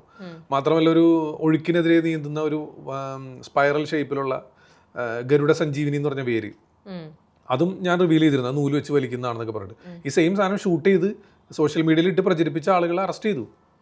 അന്ന് ഞാൻ ആ വീഡിയോ ഇട്ടിട്ട് ഞാൻ ആളുകളുടെ അടുത്ത് ചോദിച്ചു, ഞാൻ അന്ന് പറഞ്ഞപ്പോൾ എന്താ നിങ്ങൾ പറഞ്ഞത്, ഇപ്പോൾ കണ്ടോ? ശരിയാണ്. പണ്ട് നമ്മുടെയൊക്കെ ഒരു മൈൻഡിൽ ഈ യക്ഷി എന്നുള്ളൊരു കോൺസെപ്റ്റ് ഒക്കെ പണ്ട് ഈ വെള്ളസാരി കൊടുത്ത് പറമ്പിലിങ്ങനെ മുടിയൊക്കെ അഴിച്ചിട്ടിങ്ങനെ നടക്കുന്ന സംഭവമാണെന്ന്. അപ്പം അതിൻ്റെ ഒരു എക്സ്പ്ലനേഷൻ പണ്ടിൻ്റെ മലയാളം സാറ് പറഞ്ഞു തന്നിട്ടുണ്ട്. പണ്ട് ഈ വിധവകളായിട്ടുള്ള സ്ത്രീകളുണ്ടാവുമല്ലോ, അവർ വെള്ളസാരി ആയിരിക്കും മിക്കവാറും കൊടുക്കുക. അപ്പോൾ അവർക്ക് അന്ന് ഈ പറഞ്ഞ പോലെ വാഷ്റൂമോ ഒന്നും ഇല്ലല്ലോ, കക്കൂസൊന്നും ഇല്ല. അതിന് അവർ പുറത്ത് പറമ്പിൽ പോയാലേ പറ്റുള്ളൂ. അപ്പോൾ ഇവർക്ക് പകൽ പോകാൻ പറ്റില്ല, ഇവർക്ക് ബാക്കിയുള്ള ആൾക്കാരെ കാണാനും പറ്റില്ല. അപ്പോൾ ഈ മിക്കവാറും ഈ ചെറിയ പ്രായത്തിലുള്ള പെൺപിള്ളേരൊക്കെ ആയിരിക്കും ഇതുപോലെ നേരത്തെ കല്യാണം കഴിപ്പിച്ച് വിടുക. വയസ്സായ ആളായിരിക്കും, അയാൾ നേരത്തെ മരിച്ചു പോകും. അപ്പോൾ ഇവരെന്ത് ചെയ്യും, ഈ വെള്ളസാരി ഉടുത്തിട്ടായിരിക്കും രാത്രി പോണത്. മേ ബി ഒരു സമയത്ത് ഇങ്ങനത്തെ മിത്തുകൾ അവരെ പ്രൊട്ടക്ട് ചെയ്യാൻ വേണ്ടിയിട്ടും കൂടി ആയിരിക്കും. കാരണം ഈ ആണുങ്ങളിൽ നിന്ന് അല്ലെങ്കിൽ ഈ ആളുകളിൽ നിന്ന് ഇവരെ എന്നുള്ളൊരു കോൺസെപ്റ്റ് തന്നെ അങ്ങനെ ഇത് പറഞ്ഞപ്പോൾ എനിക്ക് ഓർമ്മ വന്നു. അതായത് മുൻപ് ക്ലബ് ഹൗസ് എന്ന് പറഞ്ഞിട്ട് ഒരു ഇത് വന്നിരുന്നില്ല, അന്ന് പെട്ടെന്ന് തന്നെ ഭയങ്കരമായിട്ട് ജനകീയമായിരുന്നു അത്. പിന്നെ ഇപ്പോൾ പോയത്. പക്ഷെ അന്ന് വന്ന സമയത്ത് ഇങ്ങനെ ചർച്ചകളുണ്ടാവും. അങ്ങനെ ഒരു ചർച്ചയിൽ ഗോസ്റ്റ് റിലേറ്റ് ചെയ്തിട്ടുള്ള ചർച്ചയിൽ ഞാനുണ്ടായിരുന്നു. അന്ന് പറഞ്ഞ ഒരാളൊരു അനുഭവം പറഞ്ഞതാണ്, അദ്ദേഹത്തിൻ്റെ അനുഭവം. അദ്ദേഹം ഫോർട്ട് കൊച്ചി ബീച്ചിൽ ന്യൂ ഇയറുമായി ബന്ധപ്പെട്ട് ഒരു ദിവസങ്ങളിൽ അവിടെ നിന്ന് മദ്യപിച്ചുകൊണ്ടിരിക്കുകയായിരുന്നു, അദ്ദേഹം കുറേ ഫ്രണ്ട്സും ഒക്കെ കൂടെ. അപ്പോൾ നോക്കുമ്പോൾ ദൂരെ ഈ ബീച്ച്, അതായത് തീരം കയ്യേറാതിരിക്കാനായിട്ട് കല്ലുകൾ ഇട്ടുണ്ടാവുമല്ലോ, കരിങ്കല്ലുകൾ. അപ്പോൾ ആ ഭാഗത്ത് ഒരു വൈറ്റ് ഫ്രോക്ക് ധരിച്ചിട്ടുള്ള ഒരു സ്ത്രീയുടെ രൂപം കാണുന്നു. അതിങ്ങനെ പ്രത്യക്ഷപ്പെടുന്നു, അപ്രത്യക്ഷമാവുന്നു. അപ്പോൾ അവിടെ ഇരുന്ന ബാക്കിയുള്ള ആളുകളെല്ലാവരും കണ്ടു. അവരെല്ലാവരും എഴുന്നേറ്റ് കൂടി പേടിച്ചിട്ട്. അതിങ്ങനെ കണ്ടുകൊണ്ടിരിക്കുകയാണെന്ന് പറഞ്ഞു. പെട്ടെന്ന് ഇങ്ങനെ പ്രത്യക്ഷപ്പെടും, അപ്രത്യക്ഷമാവും. ഇവർ മദ്യപിച്ചിരുന്നുകൊണ്ട് തന്നെ എന്നാൽ പിന്നെ നമുക്കിത് എന്താണെന്ന് അറിയണമല്ലോ എന്ന് വിചാരിച്ചിട്ട് ഇവർ മാത്രം പോയി നോക്കിയെന്ന് പറഞ്ഞു. അങ്ങോട്ട് പോയി. അപ്പോൾ പേടിയുണ്ട്, എന്നാലും ഇത് അറിയണം. ആളും ഇവർ 4 പേരുണ്ട്. പക്ഷെ അവിടെ ഇരുന്ന കുറേ ആളുകൾ ഓടിയെന്ന് പറഞ്ഞു പേടിച്ചിട്ട്. ഇങ്ങനെ അടുത്തേക്ക് ചെല്ലുമ്പോൾ വീണ്ടും ഇതുപോലെ തന്നെ വരുന്നു, അപ്രത്യക്ഷമാകുന്നു. പക്ഷേ തൊട്ടടുത്ത് എത്താറായപ്പോൾ അവർക്ക് മനസ്സിലായി അവരൊരു സ്ത്രീ മാത്രമല്ല, താഴെ വേറെ കുറേ ആളുകൾ ഇരിക്കുന്നുണ്ട്. അവർ ഫോറിനേഴ്സ് ആയിരുന്നു. അവരവിടെ ഇരുന്ന് മദ്യപിക്കുന്നത് തന്നെയാണ്. പക്ഷേ ഈ ആകാശത്ത് ഈ നിലാവിൻ്റെ വെളിച്ചമുണ്ടല്ലോ, ആ വെളിച്ചത്തിൽ ഇവർ ഇട്ടിരിക്കുന്ന ഒരു ഫ്ലൂറസെന്റ് പോലത്തെ ഒരു ഡ്രസ്സാണത്. അപ്പോൾ അതിങ്ങനെ റിഫ്ലക്ട് ചെയ്യുന്ന വൈറ്റ് ആയിട്ട് ഇങ്ങനെ ദൂരെ നിന്ന് കാണുകയാണ്. പെട്ടെന്ന് തന്നെ മേഘം ഇങ്ങനെ പാസ് ചെയ്യുന്നുണ്ട്. മേഘം വന്നത് മറയ്ക്കുമ്പോൾ അതങ്ങോട്ട് മാഞ്ഞു പോകും. അപ്പോൾ ദൂരെ നോക്കുമ്പോൾ അത് കാണുന്നില്ല, വൈറ്റ് അപ്രത്യക്ഷമായി. അതാണ് ഫീൽ ചെയ്തത്. അപ്പോൾ ഈ 4 പേർക്ക് എൻ്റെ യാഥാർത്ഥ്യം മനസ്സിലായി. അവരിനിയിപ്പോൾ അവിടെ നിന്ന് എഴുന്നേറ്റ് ഓടിയത് ആരൊക്കെയെന്ന് അവർക്ക് അറിയില്ല. എല്ലാവരും വീട്ടിൽ പോയി ഇത് ബോധ്യപ്പെടുത്തേണ്ടി വരും. അതറിയാത്തിടത്തോളം കാലം അവരെന്തായിരിക്കും കഥ പറഞ്ഞ് പ്രചരിപ്പിക്കുക. ഞാൻ കണ്ടു എന്ന് പറയും, ഞാനൊരു യക്ഷിയെ നേരിട്ട് കണ്ടു, അവരെ എങ്ങനെ എന്ത് പറഞ്ഞ് നമ്മൾ കൺവിൻസ് ചെയ്യും? അവർ പറഞ്ഞു ഞാൻ കണ്ടതാണ്, നീ എന്തൊക്കെ പറഞ്ഞിട്ട് എന്താ കാര്യം, ഞാൻ കണ്ടതാണെന്ന് പറയും, തർക്കിക്കില്ലേ? അപ്പോൾ ഇങ്ങനെയുള്ള ഒരുപാട് സംഭവങ്ങളുണ്ട്. ഇപ്പോൾ ഈ അടുത്ത് ഒരാളെൻ്റെ അടുത്ത് പറഞ്ഞു, ഞാനിങ്ങനെ ബോംബെയിൽ വർക്ക് ചെയ്യുന്നതാണ്, ജ്യൂസ് ഷോപ്പാണ്, അത് കഴിഞ്ഞ് തിരിച്ചു പോകുന്ന വഴിക്ക് ഒരു വെള്ള സാരി എടുത്ത് മുടി കഴിച്ചിട്ട് ഒരു പെണ്ണ് ഇങ്ങനെ വായുവിൽ നിൽക്കുന്ന കണ്ടെന്ന് പറഞ്ഞാൽ ഞാൻ പേടിച്ചു പോയെന്ന് പറഞ്ഞു. അപ്പോൾ ഞാൻ ശരിക്കും കണ്ട, കാല് നിലത്ത് മുട്ടിയിട്ടില്ല, ഇല്ല, അപ്പോൾ പേടിക്കണ്ട, അപ്പോൾ പ്രേതമാണ്. ഞാൻ അങ്ങനെ തന്നെ പറഞ്ഞ, അപ്പോൾ പ്രേതമാണ്, പേടിക്കണ്ട, നിങ്ങൾക്ക് പോയിട്ട് പരിചയപ്പെടാൻ, നിങ്ങൾ ഒന്നും ചെയ്യില്ല. പക്ഷേ ആ രാത്രി അർദ്ധരാത്രി ഒരു പെണ്ണ് കാല് നിലത്ത് മുട്ടിയാണ് നിന്നെങ്കിൽ മനുഷ്യനാണ് പേടിക്കണം, ഓടിക്കൊള്ളം, എന്തിനാ നിൽക്കണമെന്ന് പറയാൻ പറ്റില്ല. മറ്റേത് പ്രേതമായിരിക്കും, വായുവിലാണ് നിന്നെങ്കിൽ ഒരു പ്രശ്നമില്ല. നമ്മൾ ജീവിച്ചിരിക്കുന്ന മനുഷ്യനെ പേടിച്ചാൽ മതി, മരിച്ചുപോയ മനുഷ്യനെ പേടിക്കേണ്ട കാര്യമില്ല. നമ്മൾ ഭയക്കേണ്ടത് എപ്പോഴും ജീവിച്ചിരിക്കുന്ന മനുഷ്യരെയാണ്. ഈ ഒരു മാഡേൺ കോൺസെപ്റ്റ് ഒക്കെ ഉണ്ടല്ലോ, പണ്ടത്തെ അങ്ങനെ പല പല പല കഥകളുണ്ടല്ലോ. അങ്ങനെ പറയാൻ പോയി കഴിഞ്ഞാൽ ഇങ്ങനെ നീണ്ടു പോകും. അതെ അതെ, അതൊക്കെ അങ്ങനെ എന്തെങ്കിലും സംഭവം ഡീബങ്ക് ചെയ്തിട്ടുണ്ടോ ഈ പറഞ്ഞ? അതൊന്നും ഞാൻ നേരിട്ട് കാണുകയോ അങ്ങനെ ആരും അതുമായി ബന്ധപ്പെട്ട് ചോദ്യങ്ങൾ വരികയോ ഒന്നും നമ്മൾ ചെയ്തിട്ടില്ല. ഇല്ല. ഇങ്ങനെയുള്ള കാര്യങ്ങളാണ് കൂടുതലാണ്. ഞാൻ പറയില്ല, പിന്നെ കൂടുതലും നമുക്ക് പറഞ്ഞു കൊടുക്കാൻ എളുപ്പം ഈ സോഷ്യൽ മീഡിയയിൽ പ്രചരിക്കുന്ന കാര്യങ്ങൾ. ഈ AI വന്നതിന് ശേഷം അതില് ഭയങ്കര എന്തെങ്കിലും ഇൻക്രീസ്? അല്ല, അതിലിനിപ്പോ ഒന്നും നമ്മൾ ചെയ്തിട്ട് അങ്ങനെയാണെങ്കിൽ നമുക്ക് ഡെയിലി എത്ര 10 20 കണ്ടന്റ് സ്ഥിരം ഇരുന്ന് ചെയ്ത് വീട്ടിൽ തന്നെ ഇരിക്കാം, വേറെ എങ്ങും പോകേണ്ട കാര്യമില്ല. അത്രയും കണ്ടന്റുകൾ ഉണ്ട്. ഈ പറഞ്ഞ പോലെ ഈ ഇങ്ങനത്തെ മാഫിയാസ് ഒക്കെ AI ഒക്കെ യൂസ് ചെയ്തവർ മിക്കവാറും ആൾക്കാരെ ഇങ്ങനെ പറ്റിക്കാനായിട്ട് കുറച്ചും കൂടെ ഈസി ആവില്ലേ എന്നുള്ളൊരു സംഭവം. തീർച്ചയായിട്ടും ഇറ്റ്സ് വെരി സാഡ് അല്ലേ? ശരിക്കും അത് വിശ്വസിച്ച് അതിന്റെ പുറകെ കാശൊക്കെ മുടക്കി, ഓക്കെ എന്റെ അസുഖം ഭേദമാവാൻ വേണ്ടി എനിക്കിത് ചെയ്തു കഴിഞ്ഞാൽ ഭേദമാവും എന്നുള്ളൊരു, നമ്മൾ ഇതിലേക്ക് ഇറങ്ങിക്കഴിഞ്ഞാലേ ഇത് ഭയങ്കരമായിട്ടുള്ള ഈ ഇങ്ങനെ തട്ടിപ്പ് മാഫിയ സംഘങ്ങൾ വിലസുന്ന ഒരു നാടാണ് നമ്മുടെ. It's very easy. റിലീജിയസ്ലി ആണെങ്കിലും റിലീജിയൻ പരമായിട്ടാണെങ്കിലും ആൾക്കാർ അങ്ങനെ വിശ്വസിപ്പിച്ചെടുക്കാനായിട്ട് കുറച്ച്. നമ്മുടെ കേരളത്തിൽ തന്നെ ഇപ്പോഴും ഈ ഇത്തരത്തിലുള്ള ഒരുപാട് തട്ടിപ്പുകൾ നടക്കുന്നുണ്ട്, ധാരാളമായിട്ട് നടക്കുന്നുണ്ട്. ലക്ഷങ്ങളും കോടികളും വെച്ചിട്ടുള്ള തട്ടിപ്പുകൾ നടക്കുന്നുണ്ട് ഈ അന്ധവിശ്വാസത്തിന്റെ ഇതിന്റെയും പേരിൽ. പറഞ്ഞിട്ട് കാര്യമില്ല, നമ്മൾക്ക് ഇതേ രീതിയിൽ പറഞ്ഞു കൊടുക്കാനേ സാധിക്കൂ. ബാക്കി മനസ്സിലാക്കേണ്ടത് അവരാണല്ലോ. പണം പോയി കഴിയുമ്പോഴാണ് മനസ്സിലാവുള്ളൂ. അതുവരെ വിശ്വസിക്കാൻ തയ്യാറാവില്ല ആരും. അപ്പോൾ ഫാസിൽ ബഷീർ ഇനി എന്താണ് പ്ലാനൊക്കെ നെക്സ്റ്റ്? ഇപ്പോൾ ആക്ച്വലി ഞാൻ ട്രിക്സ് മാനിയ എന്ന് പറഞ്ഞ ഷോയാണ് ആദ്യം അനൗൺസ് ചെയ്തത്. അതിൻ്റെ ഇപ്പോൾ 2ാം ഭാഗം 2.0 ആണ് ഇപ്പോൾ നടന്നുകൊണ്ടിരിക്കുന്നത്. ഇപ്പോൾ 2.0 തന്നെ നമ്മളിപ്പോൾ ഇവിടെ 32ാമത്തെ ഷോ ആണ് ഇനി നെക്സ്റ്റ് ദുബായിൽ അവതരിപ്പിക്കാൻ പോകുന്നത്. ഇപ്പോൾ ഞാൻ വന്നിരിക്കുന്നത് മഞ്ചാടി ക്രിയേഷൻസ് ആണ് നമ്മളെ ഈ പ്രോഗ്രാമിന് കൊണ്ടുവന്നിരിക്കുന്നത്. ഫിലിം പ്രൊഡ്യൂസറായിട്ടുള്ള അഷ്റഫ് പിലാക്കൽ, അതുപോലെ എൻ്റെ സുഹൃത്തായിട്ടുള്ള സാലിക, ഇവരൊക്കെയാണ് ഈ പ്രോഗ്രാം ഓർഗനൈസ് ചെയ്യുന്നത്. അതുപോലെ നമ്മുടെ സുഹൃത്തായിട്ടുള്ള സമതുമൊക്കെ നമ്മുടെ കൂടെ തന്നെ കോർഡിനേറ്റേഴ്സായിട്ട് ഇതിൻ്റെ കൂടെ ഉണ്ട്. അപ്പോൾ 2 ഷോയാണ് ഇപ്പോൾ നിലവിൽ ഈ സീസണിൽ നമ്മളിപ്പോൾ ചെയ്യുന്നത്. അത് ഒന്ന് ഇപ്പോൾ ഷാർജയിൽ കഴിഞ്ഞു, ഇപ്പോൾ നെക്സ്റ്റ് ദുബായിൽ. വീണ്ടും ഒരുപാട് എൻക്വയറീസ്, ബുക്കിംഗ് കാര്യങ്ങളൊക്കെ വരുന്നുണ്ട്. കാരണം നമ്മൾ ഓരോ സ്ഥലത്തും ഡിഫറെൻ്റ് ആയിട്ടാണ് നമ്മൾ ഷോ ചെയ്യാറ്. ഒരു സ്ഥലത്ത് ചെയ്തതിന് കുറച്ച് ഭേദഗതികളും മാറ്റങ്ങളൊക്കെ വരുത്തിയിട്ടായിരിക്കും നെക്സ്റ്റ് സ്ഥലത്ത് ചെയ്യുന്നത്. ഓഡിയൻസ് എപ്പോഴും ഒരു 20-30% ആളുകൾ കണ്ടവർ തന്നെ വീണ്ടും വരുന്നുണ്ട്. അപ്പോൾ അതുകൊണ്ട് തന്നെ നമ്മൾ അതിൽ ഒരുപാട് വ്യത്യാസങ്ങളൊക്കെ വരുത്തിയിട്ട് തന്നെയാണ് നമ്മൾ ഓരോ ഷോയും ചെയ്ത് മുമ്പോട്ട് പോകുന്നത്. പക്ഷേ ഇനി എൻ്റെ ഒരു ഡ്രീം എന്ന് പറഞ്ഞാൽ, അല്ലെങ്കിൽ ഈ ഒരു മേഖലയിൽ ഇനി ഇപ്പോൾ മെൻ്റലിസം എന്ന് പറയുന്നതിൻ്റെ സാധ്യത പ്രയോജനപ്പെടുത്തി വേറെ ഒരു ഫോർമാറ്റിലാണ് നമ്മളിത് അവതരിപ്പിക്കുന്നത്. അത് നേരിട്ട് കണ്ടു കഴിഞ്ഞാൽ മനസ്സിലാവും. എന്തായാലും വരിക, 12ാം തീയതി വരിക. ഇനിയിപ്പോൾ നെക്സ്റ്റ് ഒരു 90s എന്നുള്ള ടൈറ്റിലൊരു ഷോ നമ്മൾ അനൗൺസ് ചെയ്യാൻ പോവുകയാണ്. അതിൻ്റെ ഓൾമോസ്റ്റ് ലാസ്റ്റ് സ്റ്റേജിലാണത്. അതായത് 90 കാലഘട്ടങ്ങളിലേക്ക് ആളുകളെ എത്തിക്കുന്ന, അതായത് 80s 90s കാലഘട്ടങ്ങളിൽ ജീവിച്ച ആളുകളെ ആ ഒരു കാലഘട്ടത്തിലേക്ക് എത്തിക്കുന്ന, ഒരു ടൈം ട്രാവൽ ചെയ്ത് ആ ഒരു കാലഘട്ടത്തിലേക്ക് എത്തിക്കുന്ന ഒരു എഫക്റ്റാണ് അതിൽ ചെയ്യുന്നത്. അതിൻ്റെ പിന്നണിയിലുള്ള വർക്കുകൾ നടന്നുകൊണ്ടിരിക്കുകയാണ്, ഏകദേശം അവസാനിക്കാറ്. അപ്പോൾ നെക്സ്റ്റ് സീസണിൽ നമുക്ക് ടൈം ട്രാവൽ ചെയ്യാന്നുള്ളത് എപ്പോഴും ഒരു ഡ്രീമാണ്. മെന്റലിസത്തിന്റെ സാധ്യത ഉപയോഗിച്ചിട്ട് നമ്മൾ എങ്ങനെ ആ ഒരു കോൺസെപ്റ്റ് അതാണ് അതിൽ ചെയ്യുന്നത്. എന്റെ കുട്ടിക്കാലത്ത് നിന്നാണ് അത് ആരംഭിക്കുന്നത്. എന്റെ കുട്ടിക്കാലത്തിൽ തന്നെ അത് എൻഡ് ചെയ്യുന്ന രീതിയിലുള്ള ഒരു സംഭവമാണ്. സോ ഇറ്റ്സ് വെരി ഇൻട്രസ്റ്റിംഗ് അല്ലേ? ഇപ്പൊ കറന്റ് ഉള്ള ട്രിക്സ് മാൻ എന്താണ് ഒരു കോൺസെപ്റ്റ് ഒക്കെ എന്താണ്? ടൈം ട്രാവൽ തന്നെയാണ്. അത് വേറൊരു രീതിയിൽ, അത് ഓരോ സ്ഥലത്തും ഓരോ രീതിയിലുള്ള ടൈം ട്രാവലാണ് നമ്മൾ പ്ലാൻ ചെയ്യുന്നത്. ഇപ്പം നമ്മൾ സംസാരിച്ചുകൊണ്ടിരിക്കുന്നത് ഒരു പക്ഷേ ഞാനിത് നെക്സ്റ്റ് ഷോ വരുമ്പോൾ ആ ഷോയിൽ ചിലപ്പോൾ ഇതായിരിക്കാം ആ ഷോയുടെ ഏറ്റവും ഇമ്പോർട്ടൻ്റ് ആയിട്ടുള്ള അത്. അങ്ങനെയൊന്നുമില്ല, നമുക്ക് തോന്നുന്നത് എന്താണോ അല്ലെങ്കിൽ നമ്മളുമായിട്ട് സംസാരിച്ചതിൽ നമുക്ക് സ്ട്രൈക്ക് ചെയ്ത കാര്യങ്ങളെല്ലാം ഞാൻ ഈ ഷോയുടെ ഭാഗമാക്കും, ഈ ഷോയുടെ ഭാഗമാക്കും. അങ്ങനെയാണ് ഈ ഷോ മുമ്പോട്ട് പോകുന്നത്. അത് കാണുന്ന ആളുകൾക്ക് അറിയാം. ഓരോ തവണയും ചിലപ്പോൾ അവരായിട്ട് സംസാരിച്ചതായിരിക്കും അടുത്ത ഷോയിൽ വരുന്നത്, അവർ പോലും അറിയാതെ. ഏത് പ്രായത്തിലുള്ള ആൾക്കാർക്കും അത് എൻജോയ് ചെയ്യാനായിട്ട് തീർച്ചയായിട്ടും പറ്റും. കുട്ടികൾ പക്ഷെ ലാംഗ്വേജ് പ്രശ്നമുണ്ട്. കാരണം ഞാൻ മലയാളി ഓഡിയൻസിന് വേണ്ടിയാണ് ഷോ ഡിസൈൻ ചെയ്തിരിക്കുന്നത്. കാരണം നമ്മുടെ കേരളവും അതുമായിട്ട് റിലേറ്റ് ചെയ്തിട്ട് പോകുന്ന അല്ലെങ്കിൽ അവരുടെ ജീവിതം അതുമായിട്ട് റിലേറ്റ് ചെയ്തിട്ട്. മറ്റേന്ന് പറയുമ്പോൾ എനിക്ക് അത്ര മീൻസ് ഫുൾ നമ്മളൊരു ഇംഗ്ലീഷിൽ ഷോ ചെയ്യാനുള്ള അത്രയും ലാംഗ്വേജ് എനിക്കില്ല.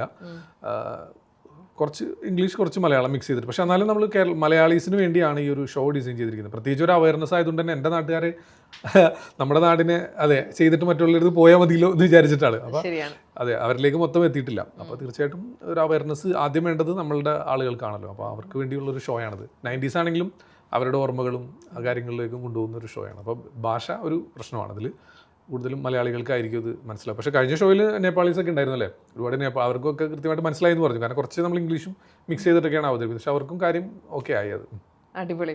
അപ്പോൾ ഇനിയും ഒരുപാട് ഷോസ് ഒക്കെ വരട്ടെ, ഒരുപാട് നല്ല ഗ്രോത്ത് ഉണ്ടാവട്ടെ, ആൾക്കാർക്കൊക്കെ ഒരുപാട് ഇൻസൈറ്റ്ഫുൾ ആയിട്ടുള്ള ഇൻഫർമേഷൻസ് ഒക്കെ കൊടുക്കാനായിട്ട് പറ്റട്ടെ. ഞാനിന്ന് കുറേ കാര്യങ്ങൾ പഠിച്ചു. Thank you so much for coming and it was a very great pleasure to meet you here. Thank you. അപ്പോൾ എന്തായാലും ഇവിടെ വരാനും കുറച്ച് സമയമാണെങ്കിലും നമ്മളുടെ ഈ അവയർനെസ്സുമായി ബന്ധപ്പെട്ട് കുറച്ച് കാര്യങ്ങൾ നിങ്ങളുടെ ഓഡിയൻസിൻ്റെ ഇടയിലേക്ക് എത്തിക്കാൻ സാധിച്ചതിൽ ഞാനും തിരിച്ചു നന്ദി അറിയിക്കുന്നു. Thank you.